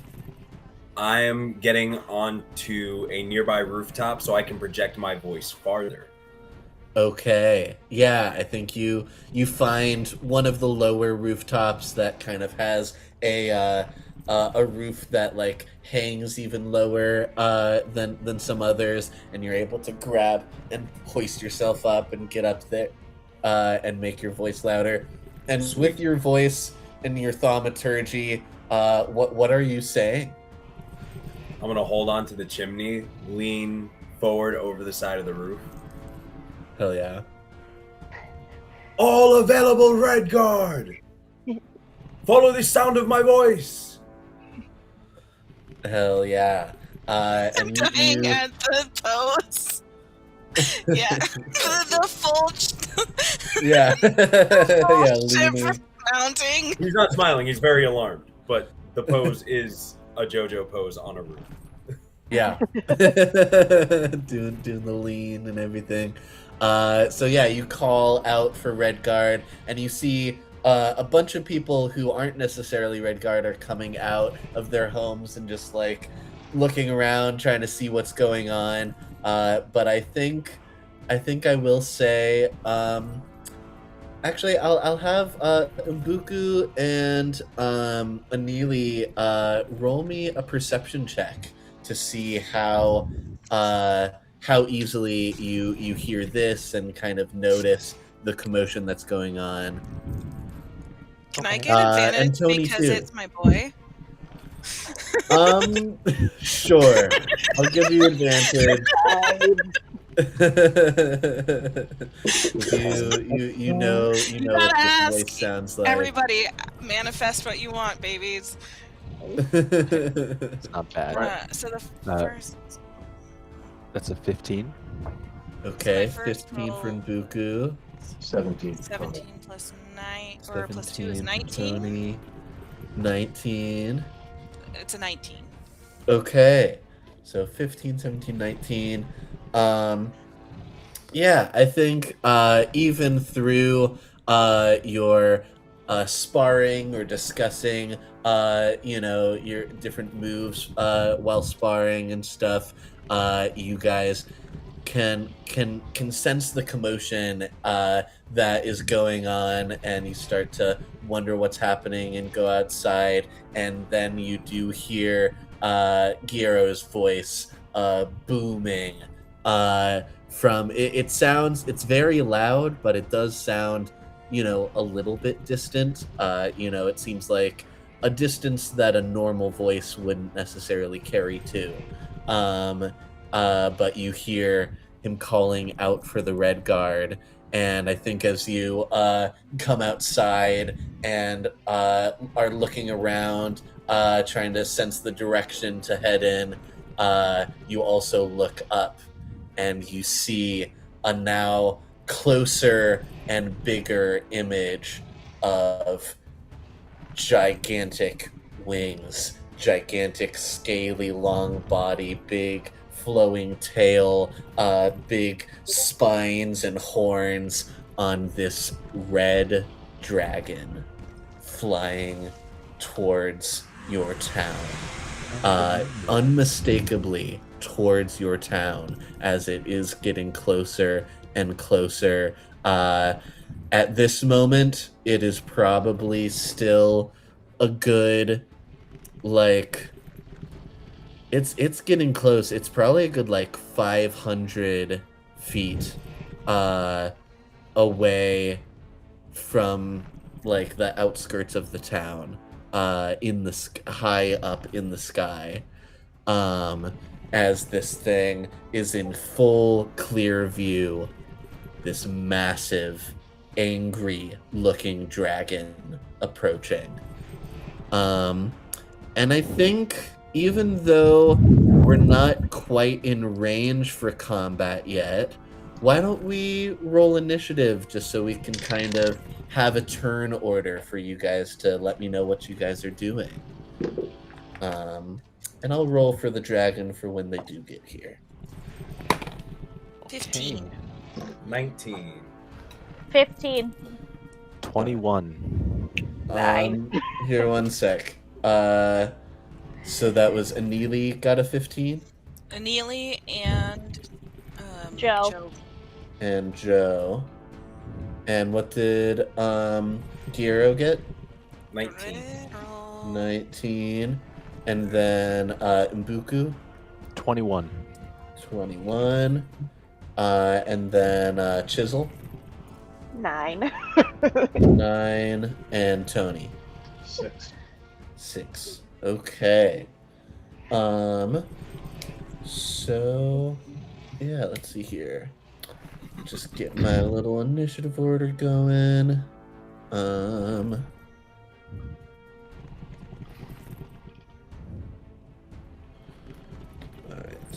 Buku. Our 2 15s. What are your dexterity modifiers? Joe has the higher dex than me because you. That have 3 makes for me. sense. I have 3, yeah. I'm Okay, so Joe.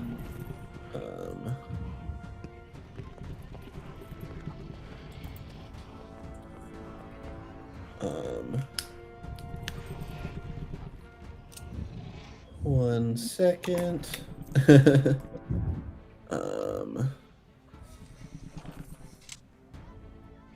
To Giro.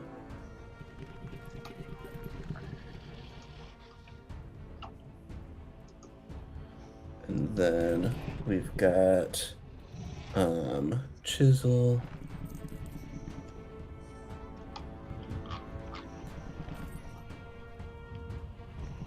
Okay, awesome. So that has Mbuku at the top of initiative with that 21. So yeah, as you run out of your shop hearing Giero's voice calling for the Red Guard, what are you doing as you see this dragon approaching your town, activating your calling? What you do as the Red Guard? There is a crisis. How are you Okay. handling it? So the first thing he's going to do is run kind of back, well, duck back into the shop. Kind of by the door, he has his staff. It's like this curved, almost looking like bone with like a snake head on the top of it. And it kind Hell of, it's a yeah. very tall staff, kind of standing near his height.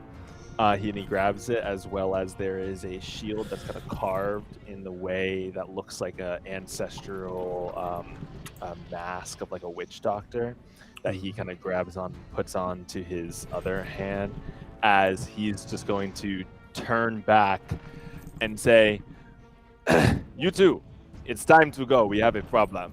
As he just kind of steps out of the door, and as he steps out of the door, a like wave of kind of this greenish, almost like soul-like energy kind of spurts out of his back, as I'm going to cast Aid at the 3rd level onto Anili and Tony, and kind of boosting your hit point, boosting your hit point maximum and current hit points by 10. That is what it is. Ah, Okay, very good. I think Aneely like knows that you did something, but it's just like that meal is so good. It's kind of like she's just realizing like I still have energy. Hell yeah, very good. I didn't and intend for her so, to be a bad cook, but this is where we are now. so yeah, Mbuku, seeing the threat, you get geared up and send some boosting energy to your friends, and that will bring us to Giro, up on the rooftop, calling out to your friends. What are you doing now? Do I still have my favorite rogue and my favorite druid nearby? Yeah, I think they're probably, or I guess, that would be up to you guys. Would you I guys mean, I guess kind the of question is, have you stay? stayed on the one rooftop while we kept running? I think we're close by, but not like. We're probably like. How high up is he in the air? Or on the roof? You're probably like 20 feet up. Okay, so we're probably like 40 feet at an angle. Okay, so you know, at least Joe is, and Chisel. I'd be sticking with it. So yeah, I like that idea of if we need to move quickly, just kind of be like being able to put an arm out Okay, for surety. But yeah, so yeah, you have And I yell at. friends I also within- yell at people to move out of the way for you. Yeah, very good. So I'm gonna slide down from the roof, and when I get to them, I am going to vigorously play my battle tambourine. Hell yeah.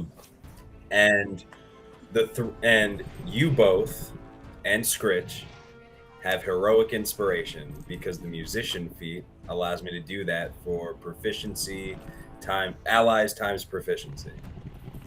Whoa. Okay. I'm coming in big support player. Hell yeah. So yeah, y'all have heroic inspiration. Awesome. what's the details on that again? So Yeah, what does that give? Heroic inspiration is like advantage. Like if somebody were to give you inspiration at the table, it's not bardic inspiration; it's its own inspiration.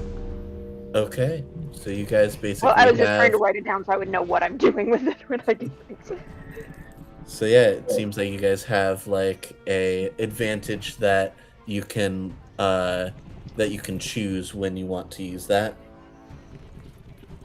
Awesome. Does that conclude what Kira's doing in this moment? Yes. Okay, awesome. That does then take us to Joe.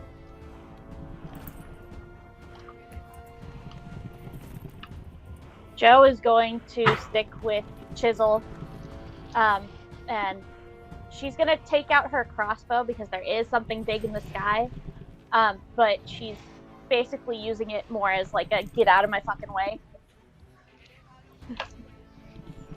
Nice.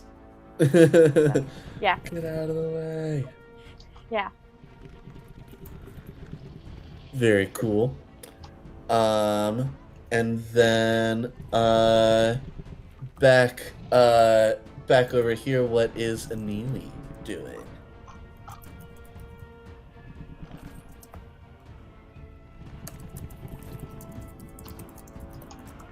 Right now you're muted.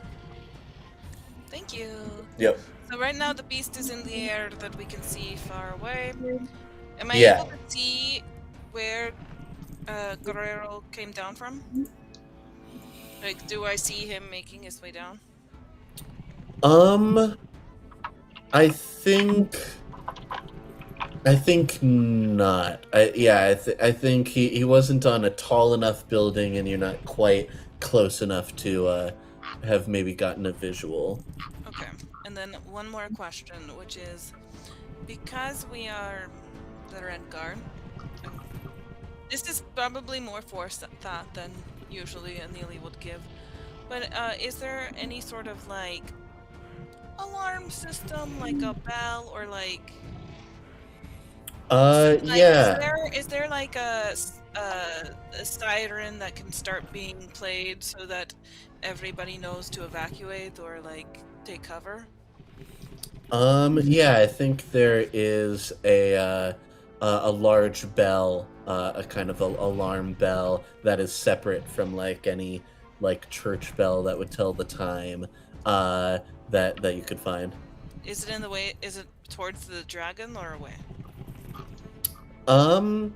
Well, it's kind of hard to tell exactly where the dragon might land as it gets closer. Fair enough. But there's like other guards that are not Red Guard, right? Yeah. they're populous in the town. Yeah, there's a good number of them. Okay, I'm going to start just on my turn dashing towards where I hear Puerto Guerrero. But I would like to free social and yell at the closest guard that I see and say, ring the take cover bell. Okay. Like, or, Yeah, you're running. You see a normal guard, and he's just like, sir, how can I help? we ring the bell for everybody to take cover or evacuate because I feel like we're in some shit. And he kind of looks up. Yeah, sounds good. And he starts running off towards where you know that bell is. And yeah, so I think I am just like trying to join the party. Cool. Or trying to find Yeah. the other half. Yeah, you guys are trying to kind of meet in the middle because they're also going towards you and you're going towards them. So you guys will meet in the But maybe it middle pretty happens to be in soon. the center of town. Yeah.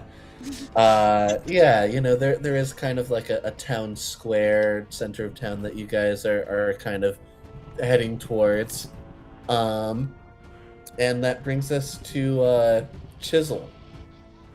What are you doing in this moment? No combat yet, but what are we doing? I'm trying to gauge whether does the dragon seem to be taking like a steady trajectory, or is it like weaving?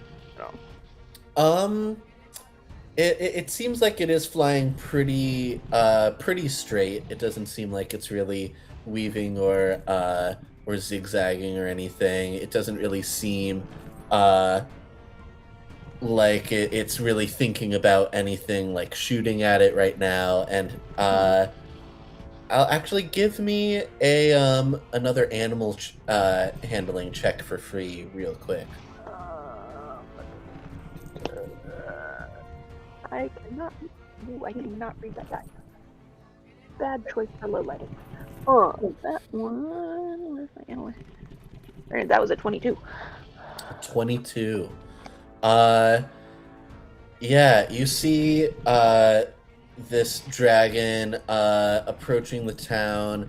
It's hard to tell exactly where in the town it is headed, but it does seem determined and like it does have a specific goal in mind, and like it is heading to a very specific place to do something. You just get that determination that feels very specific. Okay.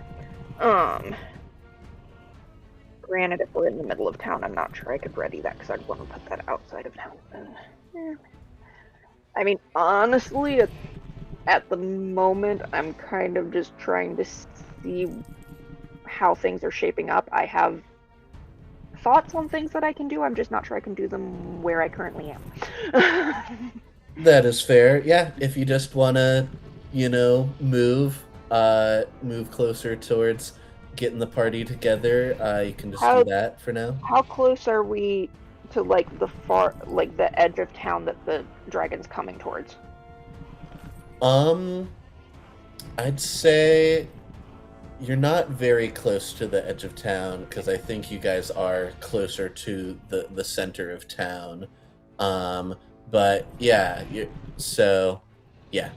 I would probably suggest to Joe, it's like if we could get to like the closest open space, just so we have room to maneuver with size of the dragon. That's probably where I'd start with that. Cool. So yeah, I think it sounds like you are just moving, trying to get to the most advantageous place, moving towards that and trying to group up. Tony, are you doing anything specific other than maneuvering around this town? Yeah, I think that Tony, at least initially, right, is sort of struggling into his war gear. getting prepared in that way, and then probably mounting up onto his steed and riding after, especially after other members of the Red Guard.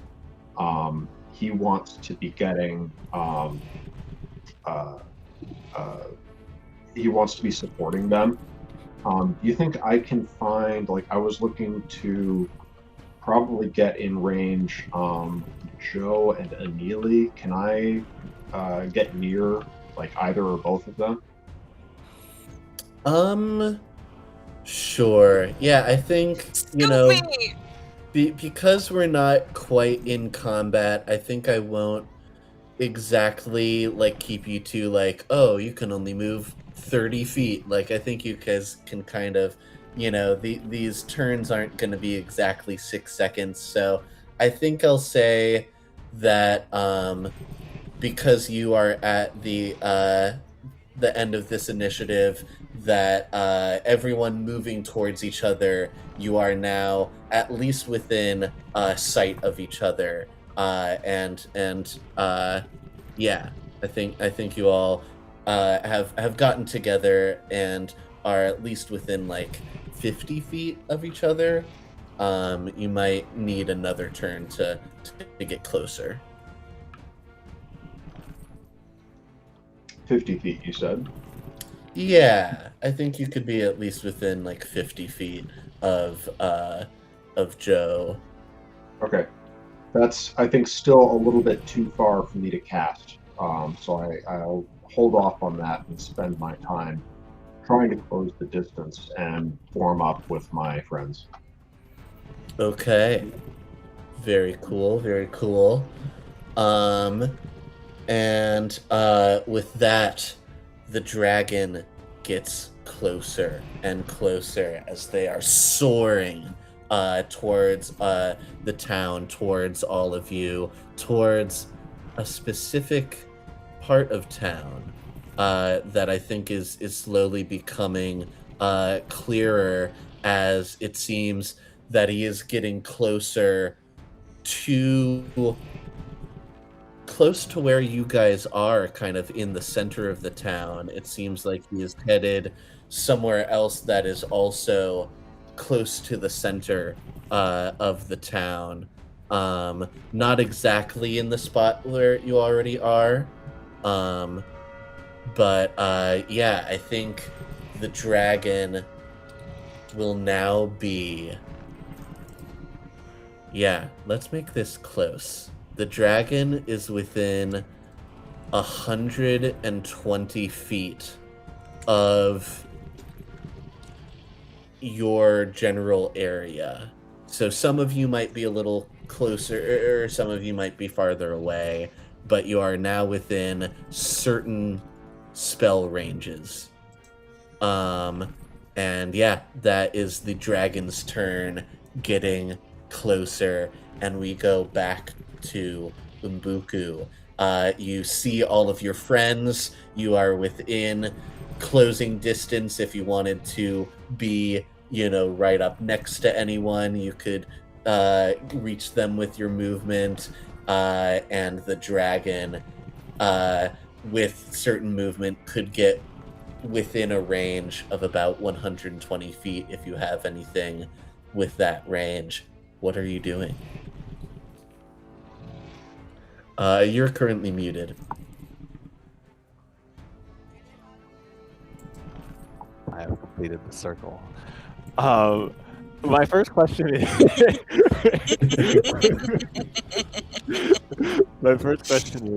looking around, what is the status of the civilians?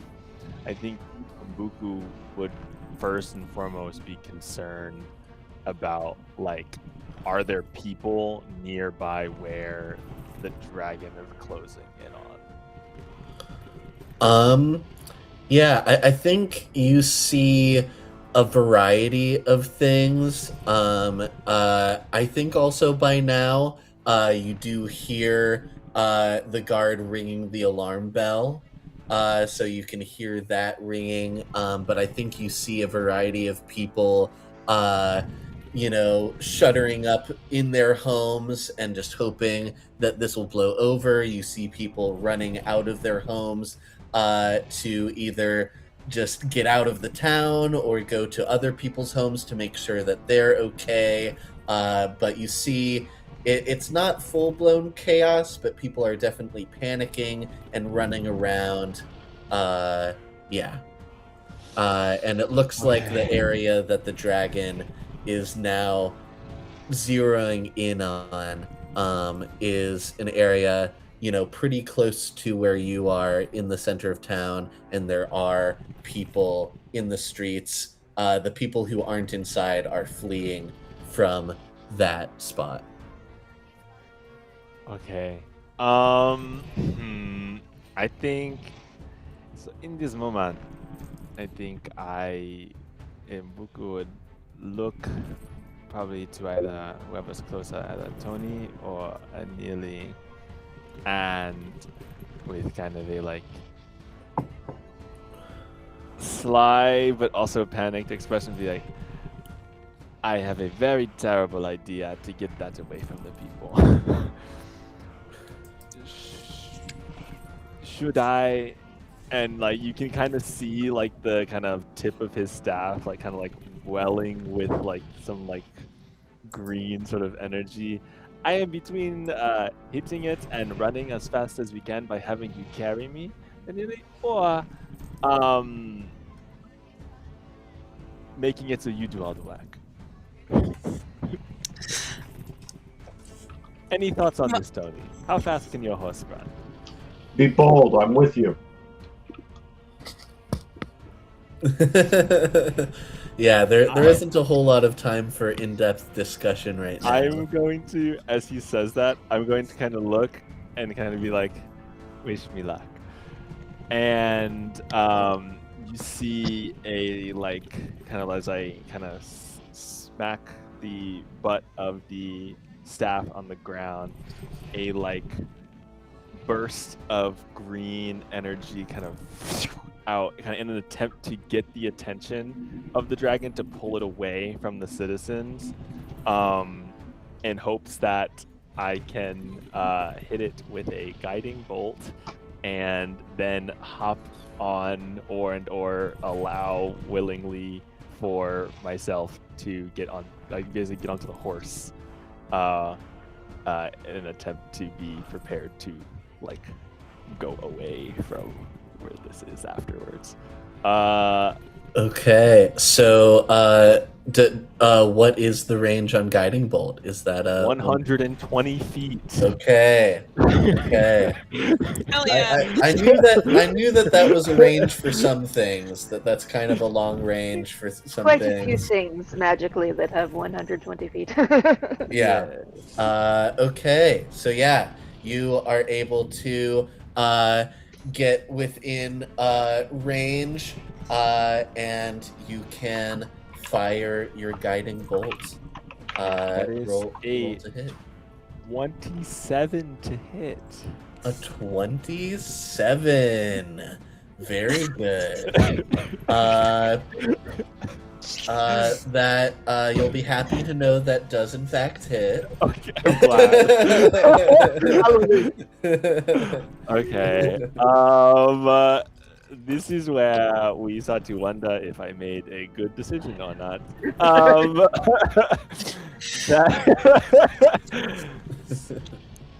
That's 15 radiant damage. 15 radiant damage. Very good. At this point, it's rad ant damage, right? Right, exactly. Awesome. And that also gives advantage to the next attack on this creature, right? Yes. And so you said your guiding bolt looks like this green blast of energy from your staff. Yes, it's like this very almost green, swirling, crackling blast of energy that kind of comes out of the mouth of the snakehead. Okay, yeah, from the mouth of the snakehead, green energy bolts out at this dragon with its new proximity to you, and you hit it squarely in its underbelly, and you see the green energy spreads out kind of like between all of its scales, and kind of highlights some weak points in the underbelly, giving that advantage. As you can kind of see where some scales have already been chipped and maybe flaked away, that are a little bit more vulnerable, and you see a quick little like abdominal spasm as the dragon feels that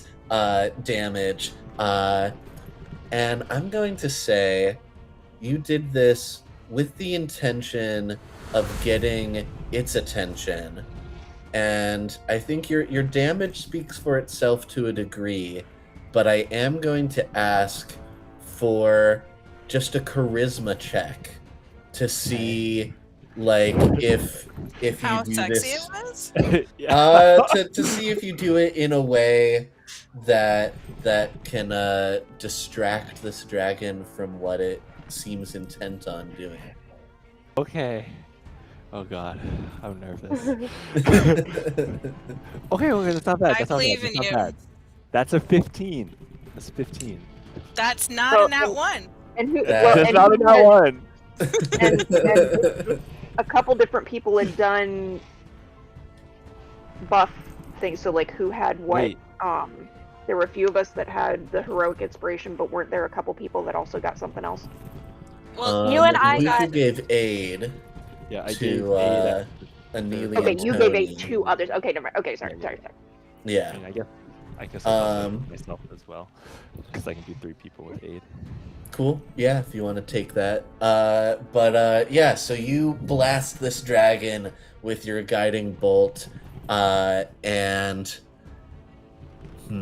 with a 15, I think, you're kind of like, have yourself open and like a come at me kind of thing. And do you get on Tony's horse with him? And does Tony allow that to happen? So, I guess I would ask this before do I have, like, if I were to give Tony a look, would it be understood that my intention would be for you to get me out of here as fast as possible after getting... Okay, in that case, yes, I would be getting on the back of the horse after I do this. can I just like vocalize what I think I am hearing, which is you have used your staff, extended it like Snake, to have dragon follow, and then you run the opposite way with horse, so you make dragon kite. Yes. In a sense. It is With the dragon's attention I just wanted to make sure being I was being the hearing this line. correctly. And yeah, I think you do notice that the dragon turns an eye to you, yeah, you think it has noticed you, and you see it watching as you get on this horse, and the horse gets ready to run away. And Guillermo, what are you doing? You're muted. Here we are, keeping the circle going. Yep. So the dragon turns to look in essentially our direction. Yeah, pretty much. As soon as it turns its head, it's going to stare directly into a hypnotic pattern. Ooh, okay. What kind of save is that for me? Wisdom save. Wisdom save. And it is And what's the DC? DC. Sorry, 8 plus proficiency plus modifier, yes? Sounds right. Okay. Yeah, it should be. Is it your hip 15. hypnotic pattern? Is it your Yeah. hips? No. Oh, yeah. No, this is very much the traditional version of the spell. Big old bullseye right in its face. All right. Unfortunately, I did roll an 18. That's okay. So yeah, so you try to do this hypnotic pattern, but the dragon, it's looking in your general direction, but it seems a little bit more focused on Umbuku, who just shot it with a spell. Is there anything else you're doing with your turn? How close is he to me? The dragon or Umbuku? Mbuku, now that he's on the horse coming this way. I'd say it could be within like 30 feet. Okay. You get a bardic inspiration, bonus action. Hell yeah. As you're riding past, just snaps his fingers, you feel inspired. My hero. Hell yeah. And what die size is your D8. a D8? Okay. So you'll be able to add a D8 to something. Awesome. So yeah, that is Gyro's turn. That brings us to Joe. What is Joe doing as this dragon is quite close?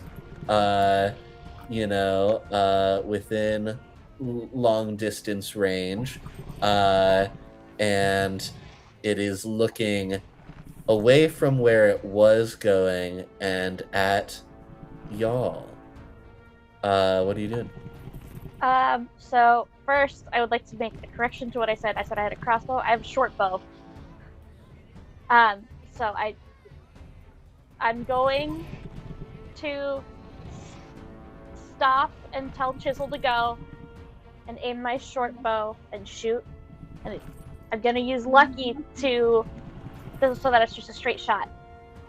Ooh, okay. Just preemptively using Lucky to cancel out the disadvantage from the long distance.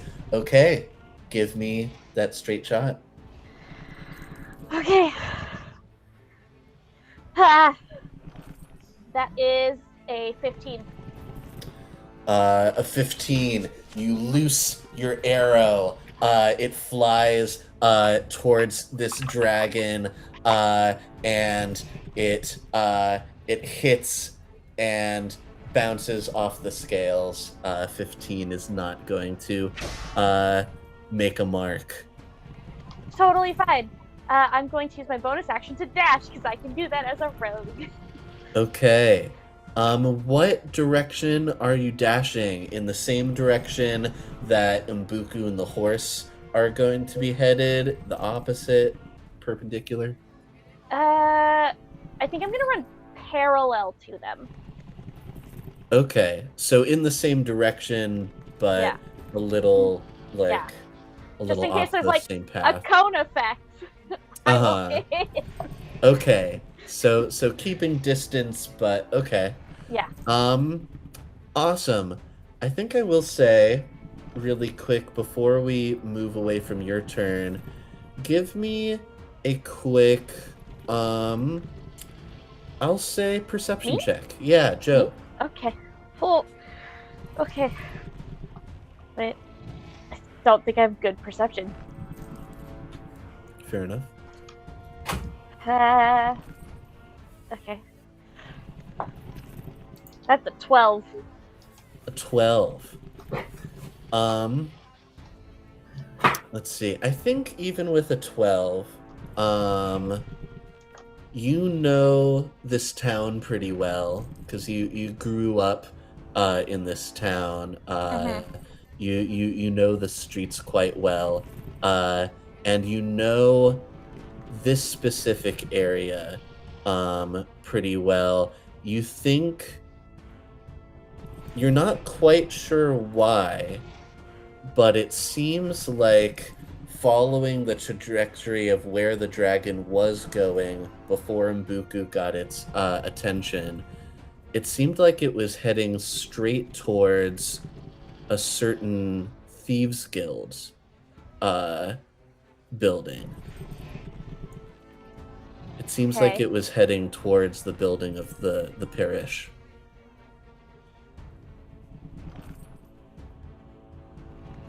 You're not quite sure what that means or why that might be the case, but it seems like that's the direction that this dragon was going, and you notice that before you start running. Do I have time to shout? something Sure. or- You could say something quick before we move on to Anili. I'm gonna shout out. I think it was heading towards the parish. Okay. You say that out loud. Your group hears that. I'm not sure if everyone in this group even knows what the parish is. Some might think it's a religious thing, but you say that, and it is now Anili. What are you doing? You are also muted. The circle continues. You know, it's Um, hard. We mute out of politeness and then we forget. and I am a yapper. So a few questions. One, because I came in with Tony and Mbuku, and so basically they have not left the other way yet, right? Yeah, I think Like, just Mbuku's all in a gotten single on the second? horse, but because it's not Tony's turn yet, the horse hasn't had the opportunity to really get going. Okay, but there is giant snake. Right? Well, Mbuku, did you actually summon is- a snake No. from the staff, or you just No, you just cast a holding. spell? Yeah, I just Oh, cast a damn. spell through it. I was Yeah. gonna try to run up a snake. I mean, maybe later. Maybe later. No. Okay. And dragon is looking like it's taking the bait. How high up is dragon? Dragon is I think Dragon. at this point it's like pretty much right above you guys, and so the 120 feet is mostly from height, so I'd say Okay. it's about like 90 to 100 feet in the air.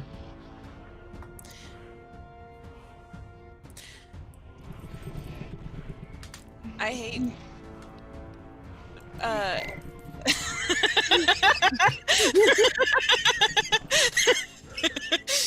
Get me up.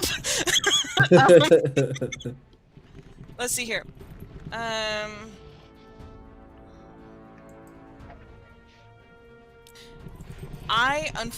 I think what I would like to do then is try to scale the closest building so that I can try to jump onto it when it starts moving. Okay. Yeah. Give me a. I'll allow athletics or acrobatics. Okay, cool. Yeah. Also, I can see the other people now, right? Yeah. All of your friends are within sight. Okay, cool. So first I'm rolling athletics.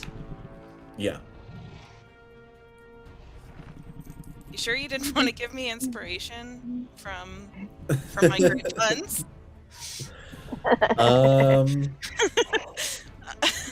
No, I don't think this time. If you have to ask for it, I think.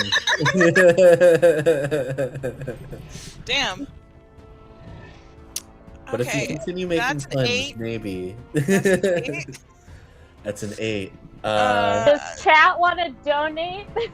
Yeah, donate $15. Give me advantage. Look, I've been I've been here with you, chat. It's me. I'm Hanarchy.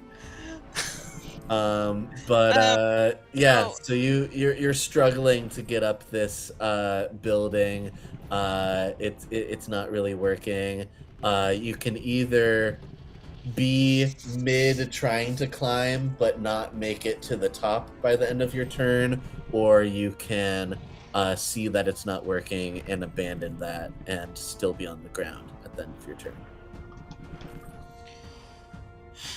If I'm mid, can I also take the Guerrero pose, but just on the side of the building? Yeah. Yeah, you can grab on to Yeah. the ledge of the drain pipe. Just hanging.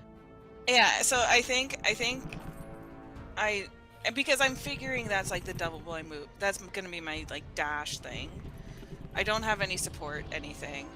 And while I am up there in the same pose as Guerrero, but I wasn't able to see that it was the same pose as Guerrero, I yell down and I say, "Chanticleer, I heard you crowing. Thanks for inviting me to the party."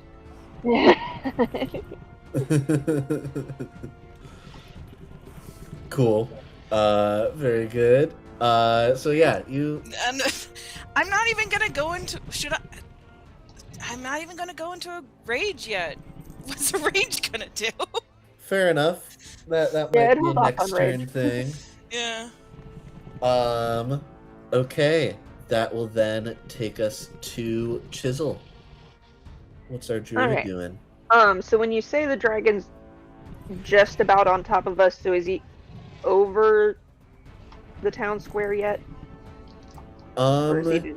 Yeah, if you guys are around in the town square, he is over you guys and like past by just like 20 or 30 feet. So he's like up like 90 feet and over like 30 feet from above you guys. Okay.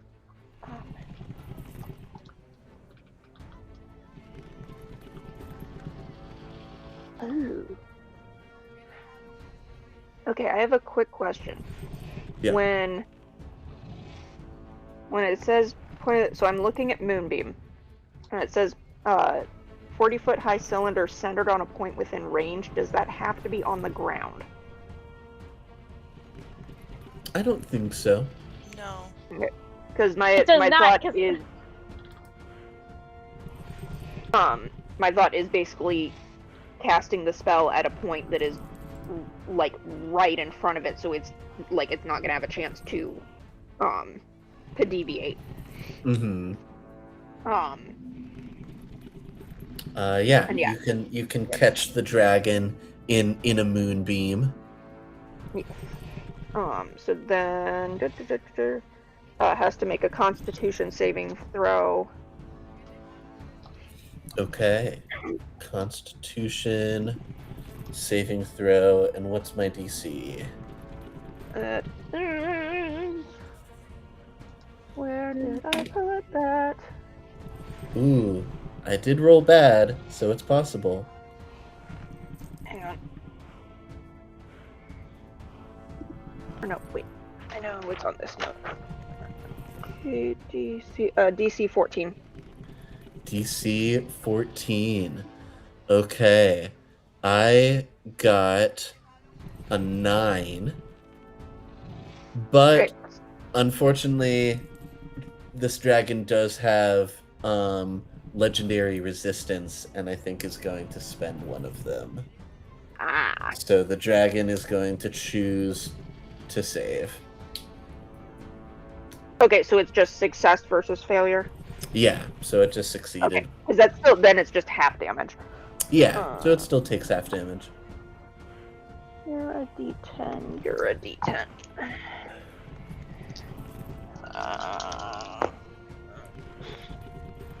So that is... I remember what goes on damage. I'm having a brain fart. What do I add to damage?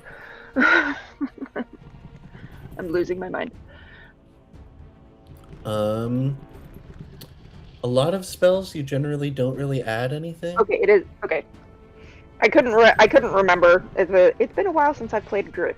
I do like playing Druid, but it has been a while. Okay, so that 15, so half of that would I'd just say 7. Okay. So it's not nothing. Damage. Hey, every bit of damage counts. And then otherwise, I would say if he's kind of getting past me at this point, then I would say at least on my side of the square, then at least moving towards cover of some kind.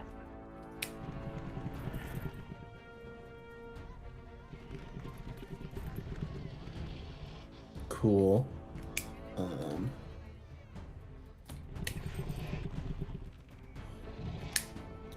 Sorry, you said you try to take like some cover?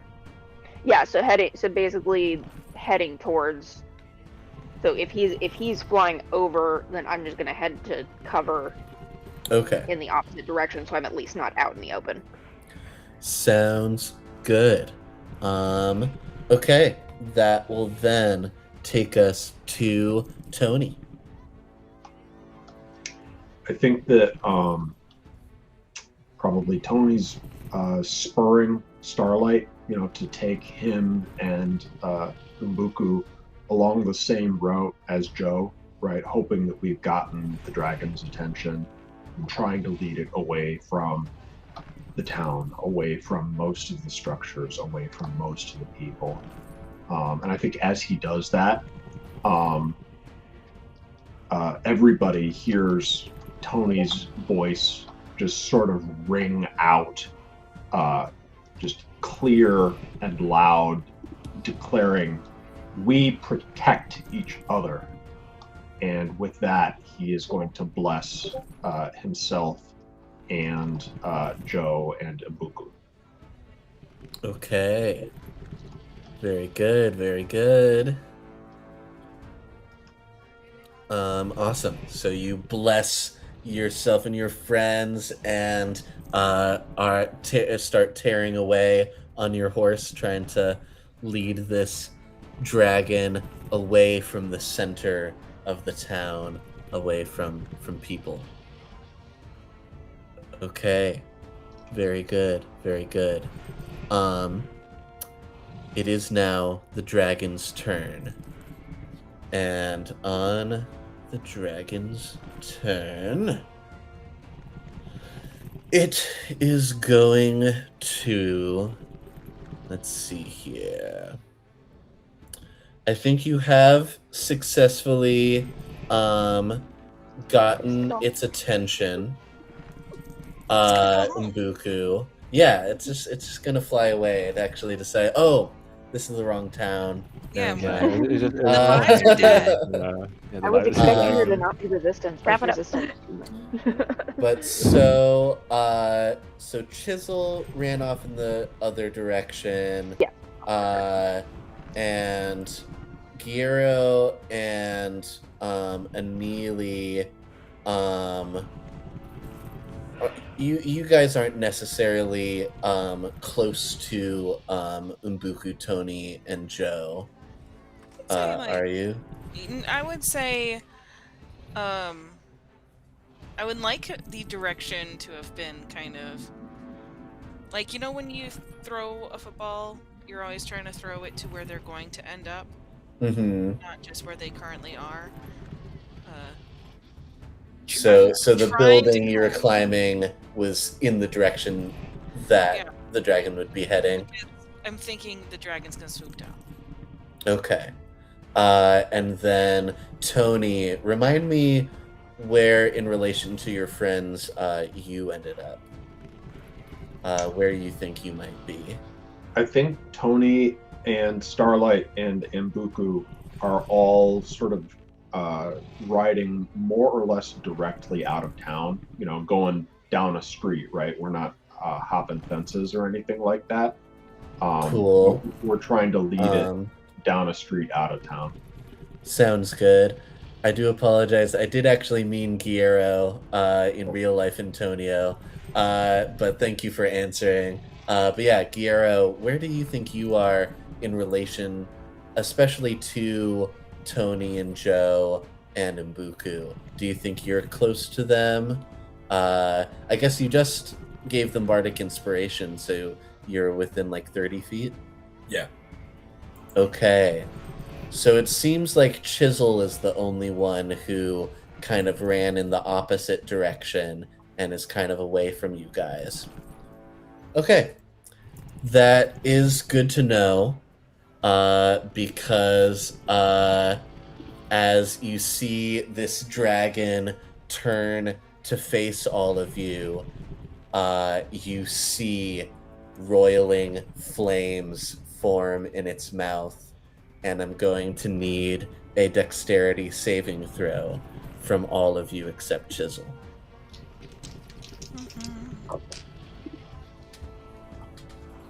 And some of you are blessed and have the benefit of Tony's aura. I am using my heroic inspiration. What is God Were you ride? damn it. Did you is the ride this? aura different from bless? Does that do It different? is. What does that For do? the dex, the bless is a d4, and the aura is a flat bonus of 4. Okay. I got a 18 total. I am also resistant to fire. Okay, good to know. Yeah, so let me know. Did anyone get a 21 or higher? Hey! Just Giero? Guerrero okay. is light on his feet. So, unfortunately, that means that just Giero and Anili are going to be taking half damage. While the rest of you, let's see here. Can I use Uncanny Dodge on this? Yes. Okay. So you can also take half damage. Hell yeah. Alright, let's see Like, it's here. weird because I'm trying to be respectful, but I'm also just like, I feel like I need to tell you hell yeah. I hope you know that things are exciting when they succeed. Oh, yeah, no. It's great. Alright. Getting our damage together. Side note, right now I have the perfect Jane Jetson hair swoop from the Jetson cartoons. I'm just like, The length of time it's taking to calculate this damage is making me nervous. It should. it's It gonna be should. chill.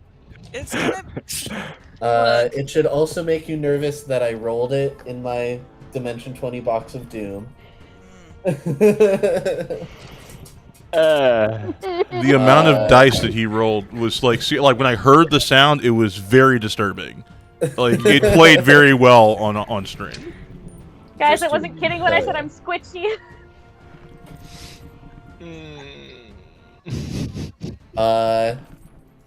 That is an even 70 damage. Damn. So who I take half. who is I still take- up? Oh my god. Oh my god. Oh. So I wait, who's guess still the up or question not up? is, did anyone go down from taking 70 damage? Yes. Okay. Tony Oh, that's great. That's great. That's Tony great. We're is just safe. downed. Is everyone else still up? Yes. Yeah. How are we looking hit point wise? Well, thank you so much, Mbuku, for. Okay, we're at 5, we're at Wait, 4. did I really do my stats wrong? Because how come I only have 51 hit points? Yeah, I did. Well, I was muttering to myself at first, but of course I go through and it's like, yeah, of course I chose Cure Wounds instead of Healing Word. This is why I like Druid, because after a long rest, I can choose other spells. But yeah. So this dragon, after Mbuku getting its attention, unleashes the gates of hell upon you as just fire and brimstone just rains over you like sleet and just absolute torrent of heat and flame burns all of you to a variable crisp. And you see the buildings around you start to catch on fire, and a fire starts to spread throughout the town. We have Tony, who is downed. We have some people at single-digit hit points. That is where we find each other. We find ourselves after this dragon's first turn. However, I will say, dragons, they can't do that every turn.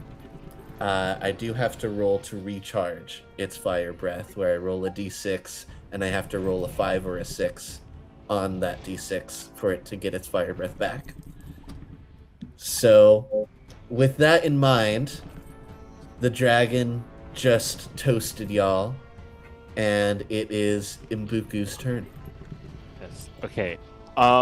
So, just recounting, what is the hit points? I know I'm at 5. 4. 26. 26. Down. And then Gyro. 23. 23. Okay. So, I am going to... what is it? I need to just reading to make sure I do this correctly.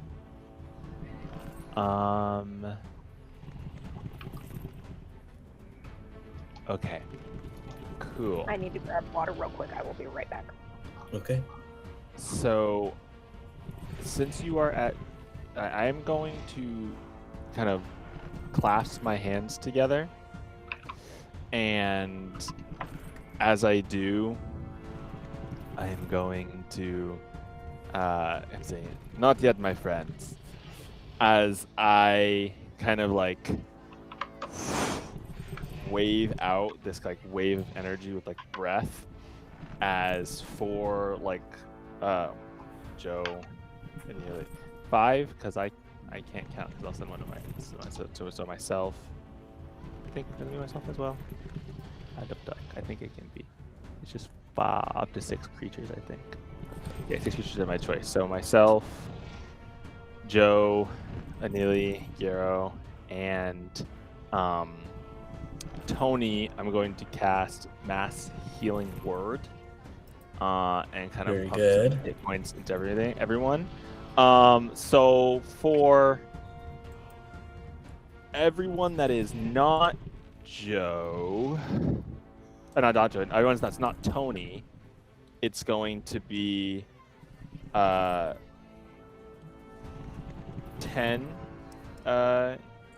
hit points back. But because Grave Cleric for Tony, since you are at 0, you automatically get max from each, so you're going to get 13 back.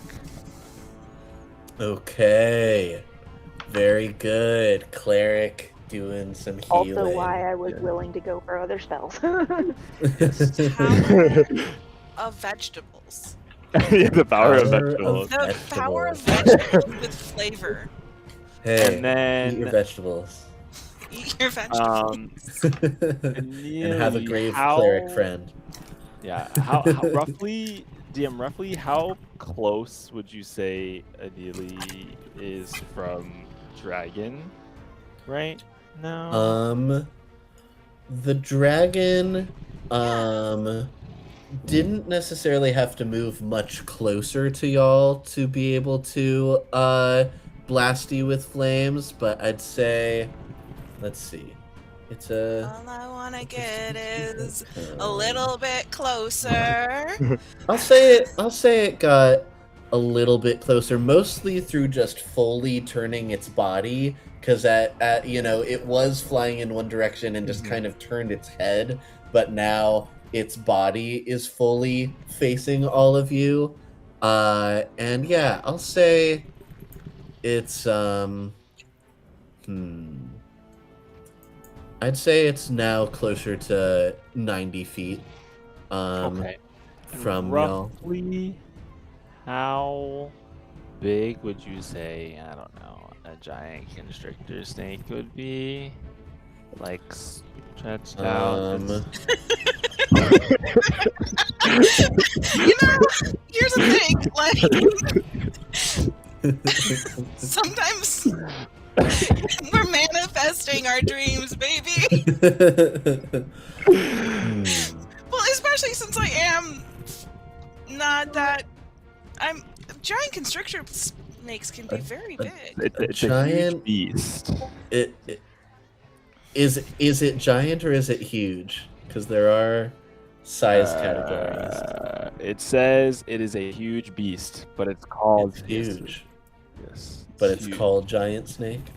Yeah, giant constrictor snake. But it's a huge because the dragon is also huge. So you are making something about the size of the dragon. Okay. Not going to be friends in a moment. I see. I think this. Yeah. Okay. So, someone did a little bit of math using one of these in their campaign. Average boa constrictor is 3 to 13 feet long. If the snake is approximately 7 inches wide, its widest point, it says that a huge size one would be maybe 4 feet wide and 88 to 120 feet long. Okay. Well, We're golden, baby! So with my I'll action, say it's about 100 Snake it feet up. long. sweet. So with my action, I'm going to toss my staff off of the side of the horse in the direction of the building that Anili is on.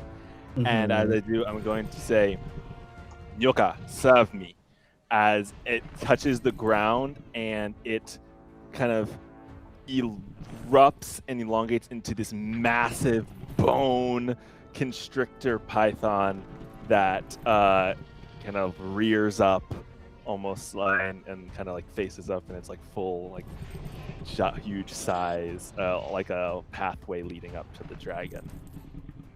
Okay. What a gift. Amazing. What a Amazing. gift.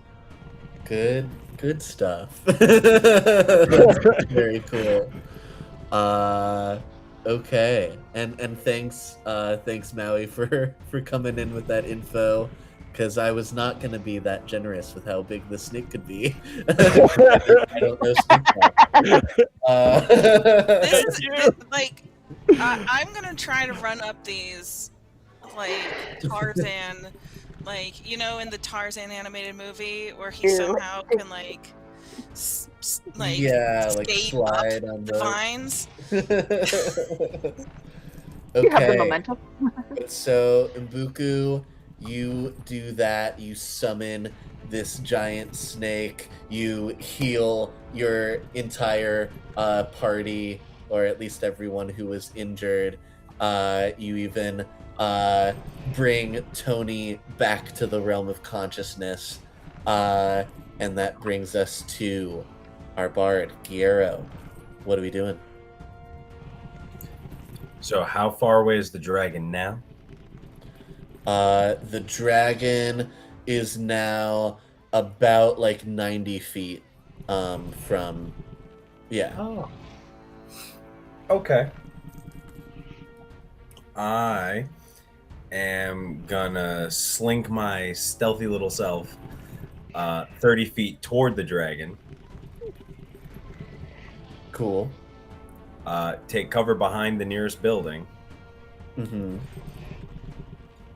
And now that I'm within 60 feet of it, shatter right next to its head. Ooh, very good, very good. Con save. Con save. Is that with Yeah. your tamboram, or is that with your feet? Or is that with other parts of your body? We're gonna keep it PG-13 and make it the tambourine. Okay. Okay. It was with his bad dragon. I will keep, I got keep I in got mind a if it's 16. PG-13, you only get one F-bomb. Yeah. What I happened? got a 16 on the con save. You pass. Okay. But so yeah, roll your damage for shatter. I am also noticing that it is 10 o'clock already. Do we need to be wrapping up, Maui?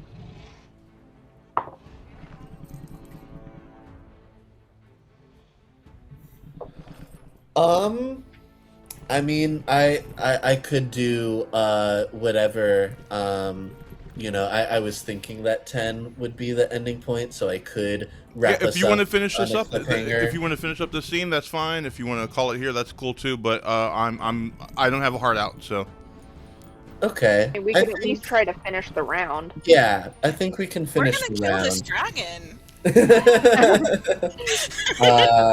Yeah, so we can at least finish the round. Yeah. What is the shatter damage, Garrett? 16. 16. Very good. Okay.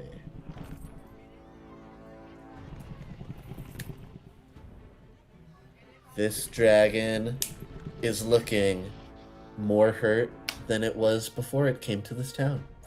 I'd hope so. I would hope so. I would hope so. Actually, your attacks have been healing this dragon the whole time. No. Okay, yeah, you shatter right next to this dragon. It makes a hiss and a face as you blow out one of its eardrums. It looks very mad and is looking right at you, Giero. Though you're behind cover, so it's kind of looking for you, trying to find where this magic came from. And after Giero, it is Joe. What are you doing? I'm gonna shoot my short bow at it again. And hope my Okay. dice like me. Yeah, let's see. I need to get myself a dice drill. That's a 13 to hit, so that doesn't fucking hit. Another arrow. It Question. bounces off scales. Yeah, Yeah. I just thought about this, and it's okay if not. But I think the first time Joe shot the dragon, and they used the luck point, but they should have had advantage from the guiding bolt, and I don't think that they got that. Ooh, So that is a good I point. I wanted did to not. bring No that one up. ended up with It- advantage from the guiding Yeah, bolt. it never. So I been think that. I will, since it's the same attack, I'll allow you to have advantage right now. Good shout, Caleb. Nope. Okay, well, it was worth a shot. My dice fucking hate me. Do dice scale with you. It was worth a shot. Why I compulsively have like 3 or 4 sets. That will then but everyone remember who has bardic inspiration and heroic inspiration and stuff. That brings us to Anili. Cool. So how far snake to head?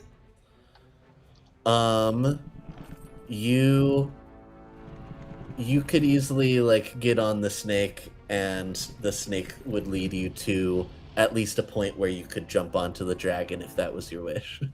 Yes, that's what I would like to do. Okay. I'll say the snake itself will give you the help action.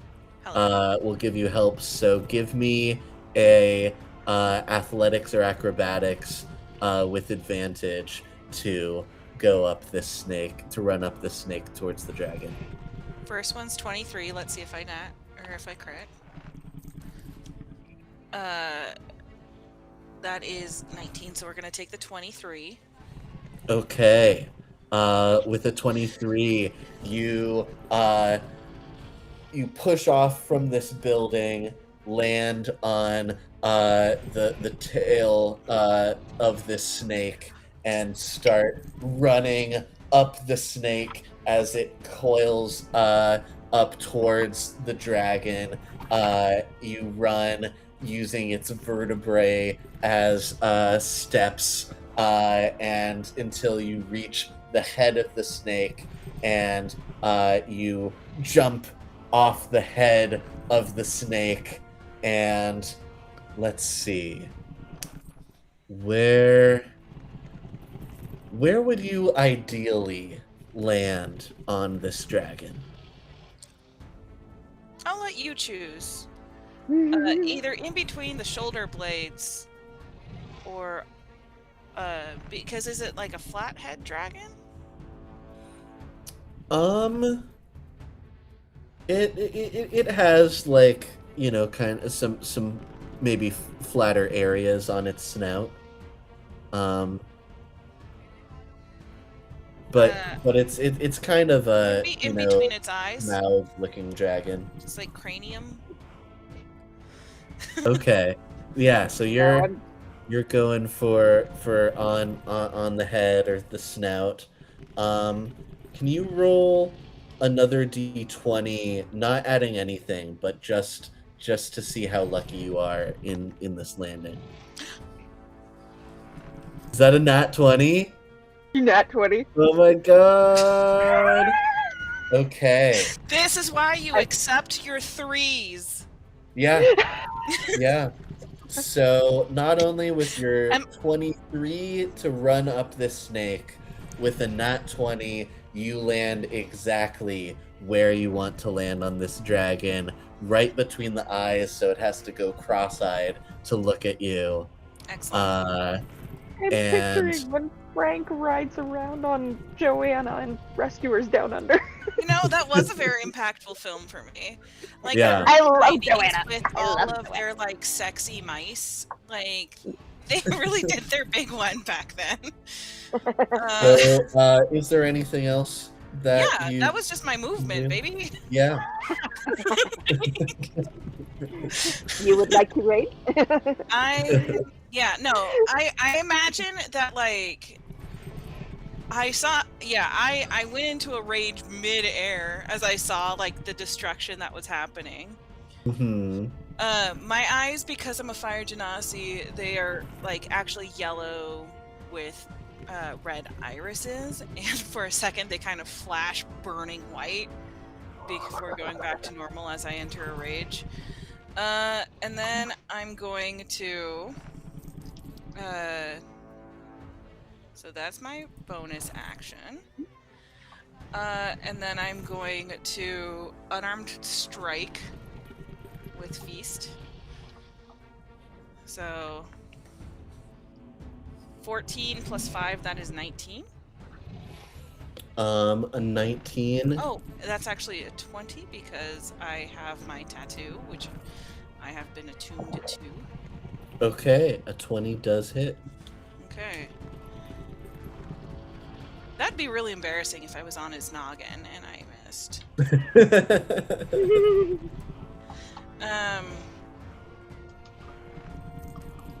Let's see here.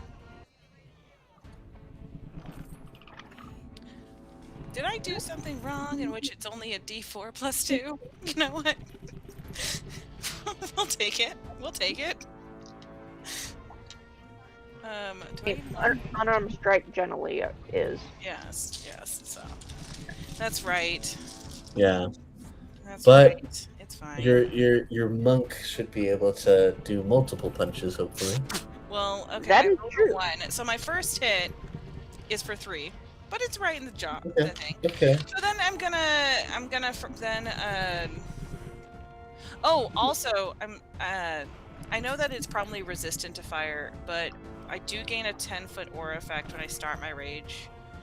And as And don't forget your +2 rage damage as well. oh, I do. So that's a 5 damage. Thank you. Okay. I did forget my rage. I never play martial classes.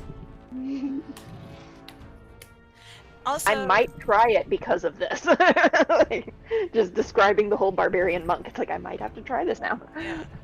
Yeah. Okay. So yes.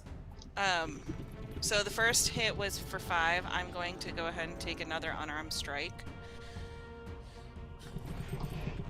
Oh no! I can't because that would be as a bonus action. It was just the one hit.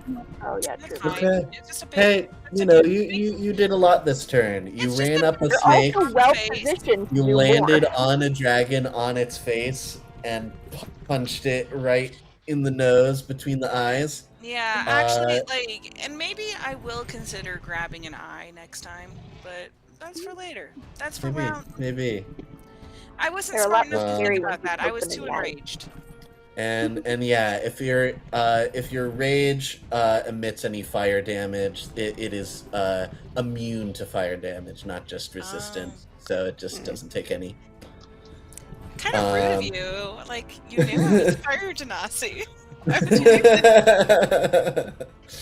mean, I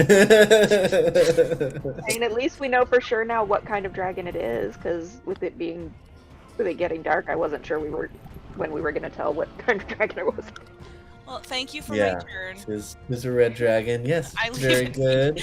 I leave it to you, Tony. Yes, we will get to Tony, but first it is Chisel. I was about to say, like, what? Well, from my relative safe spot at the Yeah. moment, I'm gonna start pulling out my circle of spores stuff, and I'm gonna chill touch this bitch.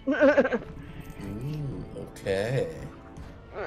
And where's the other one? Because I will remember to use my heroic inspiration. Very good. I will put everything that I have on this.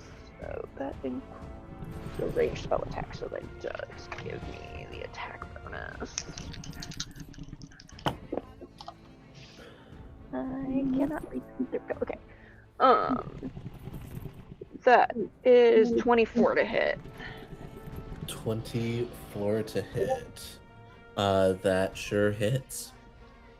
And since we are 6th level, I get 2d8.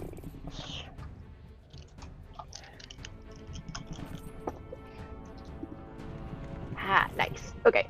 That is 13 necrotic, I believe. Yeah, necrotic.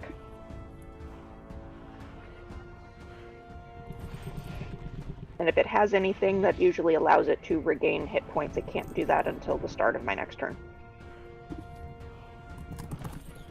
Sorry, how much necrotic? 13. 13. Okay. Very nice. And it can't regain any hit points? Yeah, if it has anything that it would regenerate hit points with, it can't regain any until the start of my next turn. Okay, awesome. And yeah, what does your chill touch look like as you hit your dragon? So with it describes it as a ghostly skeletal hand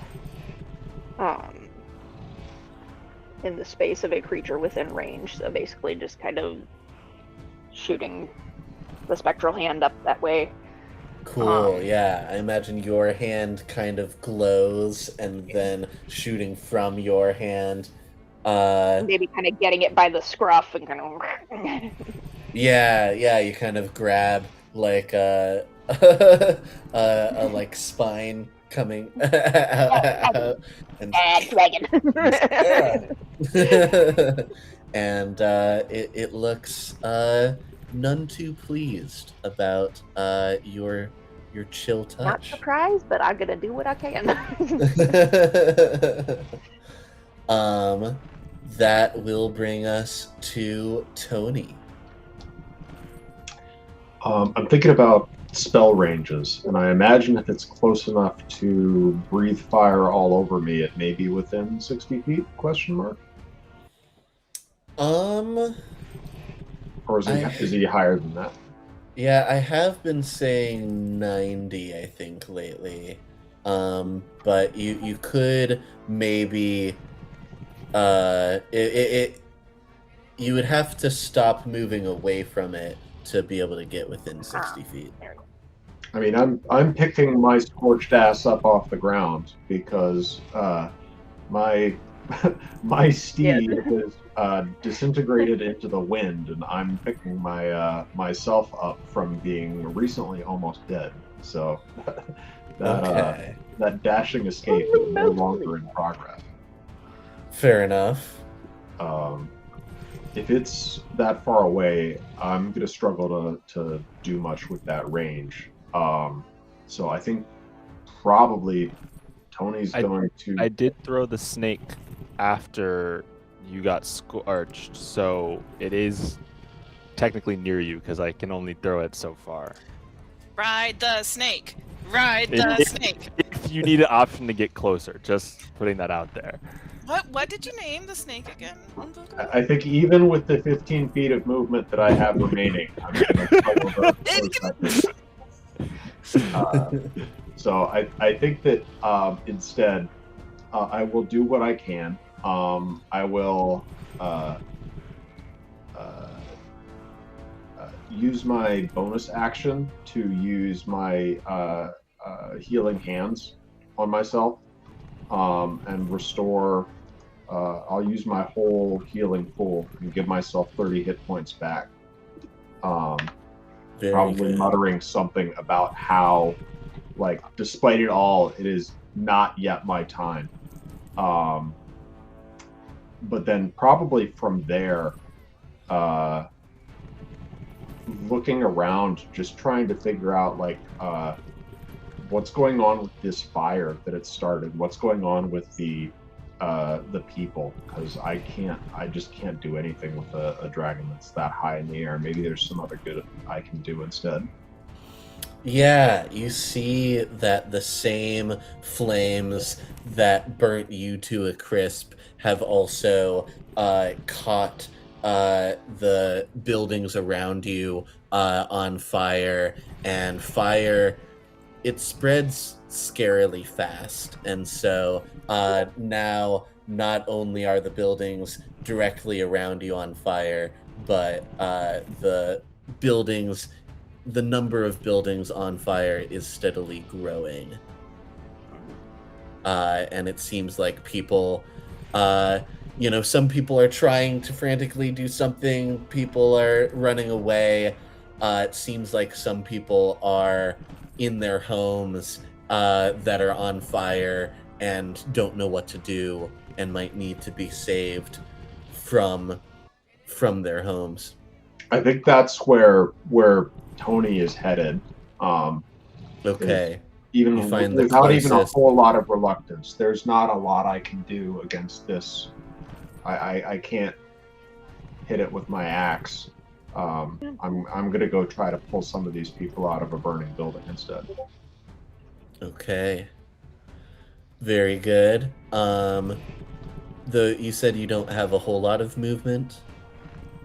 Yeah, because I would have been prone, right, from falling unconscious. Yeah. So So use half movement to get staggering up. to my feet. Just So 15. you start heading in that direction. There's a building. I mean, I'll use my action to dash, right? So Yeah. get some distance, but Okay. I think you can get to just outside of a nearby building that you hear the kind of scared screeches of a young mother and her young daughter inside a building that's on fire. Okay.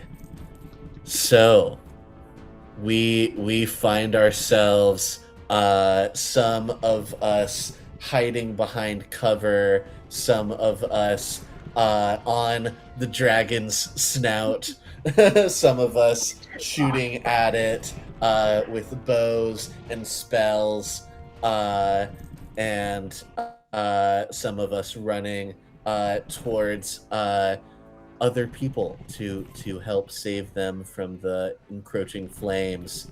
And I think the note that we are going to end on for this session, as we are going to have to end on a cliffhanger in the middle of this battle. We will finish this battle next session. But we have a certain someone who got advantage from a donation. And I feel like it is best if I honor that in this session. And so, Tony, as you are running towards a building to help people from the flames, you see the butcher running past you with a giant butcher's cleaver, and is just like, "Hello, Tony. I'm here to help make some dragon steaks." Meet and your match.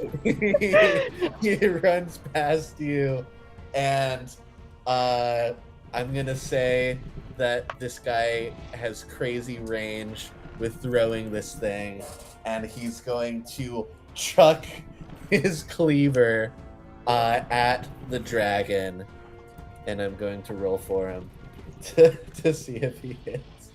I'm gonna say I'll keep to myself what he's gonna add to this. Okay. Good thing he has advantage because I rolled a 2. Okay. Could you? Okay, that is a 15 on the die, plus 5 is gonna make that a dirty 20. Plus 5? This guy is a skilled butcher. Hasn't he been part of our team? What are you fucking plus 5? Have you seen butchers? This guy is a skilled butcher. He knows. He's part of an assassin's guild of the butcher, the baker, and the candlestick maker. Yeah. Yeah, And no. this cleaver is going to do 2d6 damage. The damage of a great sword. And he's going to do Why 9. the fuck am I here? Why the fuck am I here? He's gonna do 9 damage to this dragon as the cleaver just sticks into the back haunch of this dragon.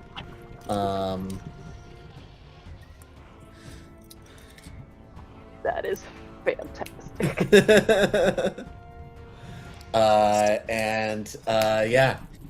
Just had to honor that. And so this dragon, with riddled with spells, with a cleaver stuck in its one of its back haunches, with a needle on its snout, punching it between the eyes. All of you in proximity to this dragon, flames, the town that you are here to protect, that some of you grew up in, that all of you have spent multiple years living in. The immediate area around you of this town up in flames, people to save, a dragon still to defeat. That is where we are going to end this first session. Thank all of you players for being my amazing cast of players. Thank all of you who are watching for watching and donating. Thank you so much, Maui and Reflect Games, for hosting my game and believing in me. Thank you all so much. And before we close out, I'm sure Maui will have things to say, but why don't we do a quick round of, again, letting people know who you are, and if you have anything to plug, now is the time to plug it. Let's go in initiative order. Mbuku, remind us who you are as a person and a player, if you want to shout out your like socials or anything that you want to plug. All right. Yes. Hello. My name is Caleb. I am Mbuku. I, in real life, am a professor, an ESL professor, and I do have a tutoring service called Calman Tutoring. If you ever need anything, you can check me out or get in contact with me at my Instagram at CDS Nova, or at some point my email will be on there for the tutoring service. Thank you. Awesome. Yeah, if you need tutoring in languages, go for it. Guillermo, Antonio, tell us about yourself. You are muted. Continuing the circle. I am Antonio. I play Guerrero, and I am a fitness trainer who does nerd fitness. And my latest project is I just finished writing a book with health plans that are based off of all 12 base classes in the Player's Handbook, complete Very with cool. character sheets, reference materials, and of course your workouts. So shoot me a message at Fitness and Fandom on Instagram. Hell yeah, hell yeah. What about Joe? Next up, tell us about who you actually are. Joe? Sorry, for some reason you guys cut out, and then all of a sudden I heard Joe, and I was like, "What?" I'm Maggie. I write books for a living. I'm also a screenwriter and work in film and at theme parks. Whole story. But yeah, you can follow me at Maggie_the_author on Instagram, or Maggie F Authoress on TikTok. I plan to post more when my book is done, but yeah. Hell yeah. What that will bring us to Anili. Hi, my name is Hannah, out of character, Anili in character. Let me actually plug this really.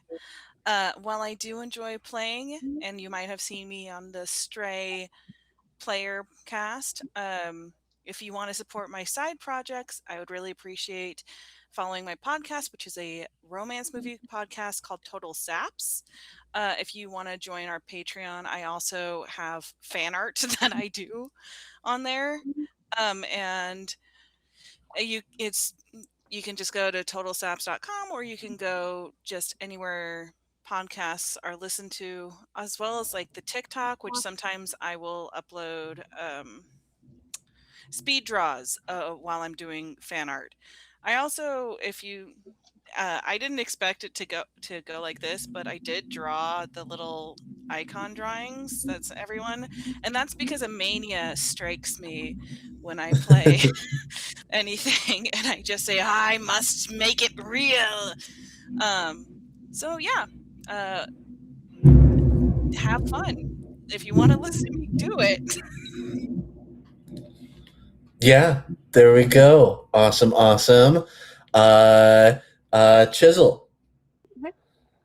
I'm Iquin on Fire. I can usually be found on Reflect Games, participating in various campaigns, and kind of plugging further into the future. Anybody who might be remotely close to Central Indiana, I will be getting back on stage for Indie Fringe Festival in August. So always a lot of fun.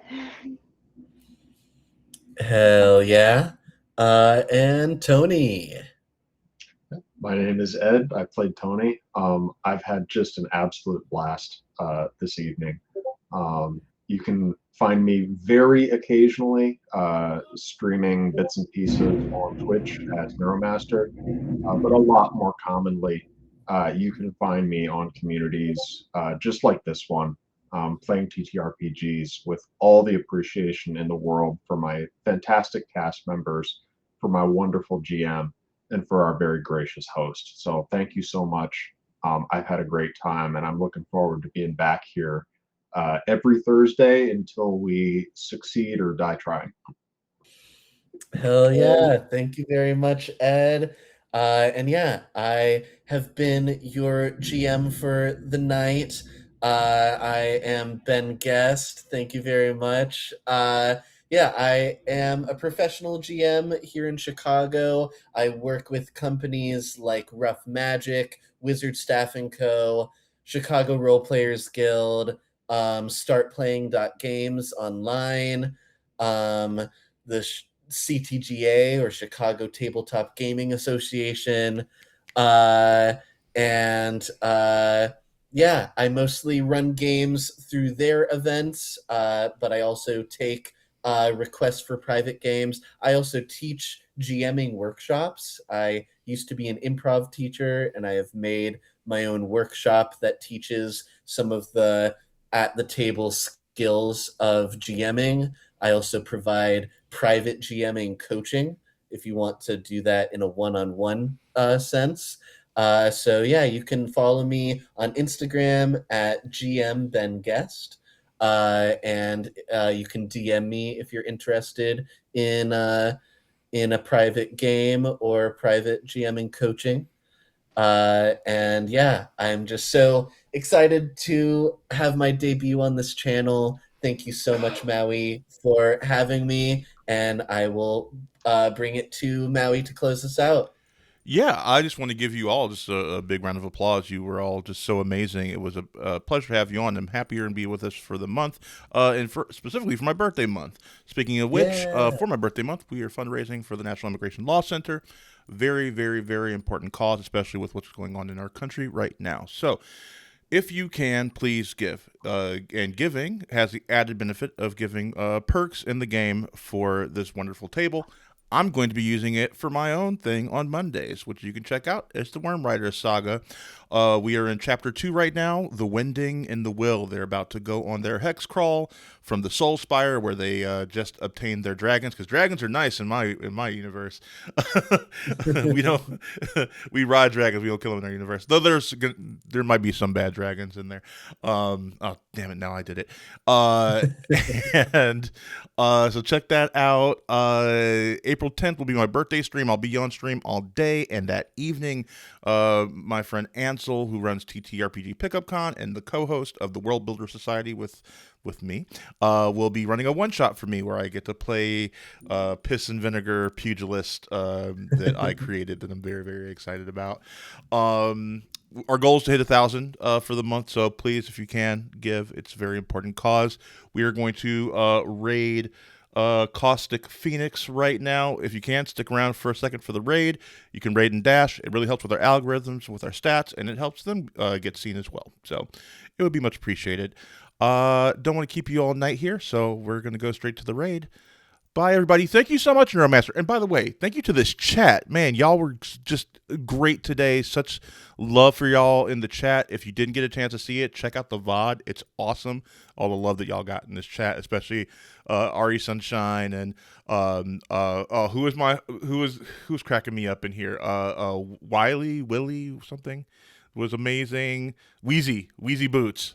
Hysterical. Yeah. Love Weezy Shout Boots. out to Neuromaster. Ari Sunshine, my partner. Oh, that's your Thank partner? you for being in the chat. Love you. They were, in fact, a ray of sunshine. So, also, by the way, saying our guest, GM Ben Guest, is very fun to say. So that makes me happy. All right. Bye, everybody. Bye.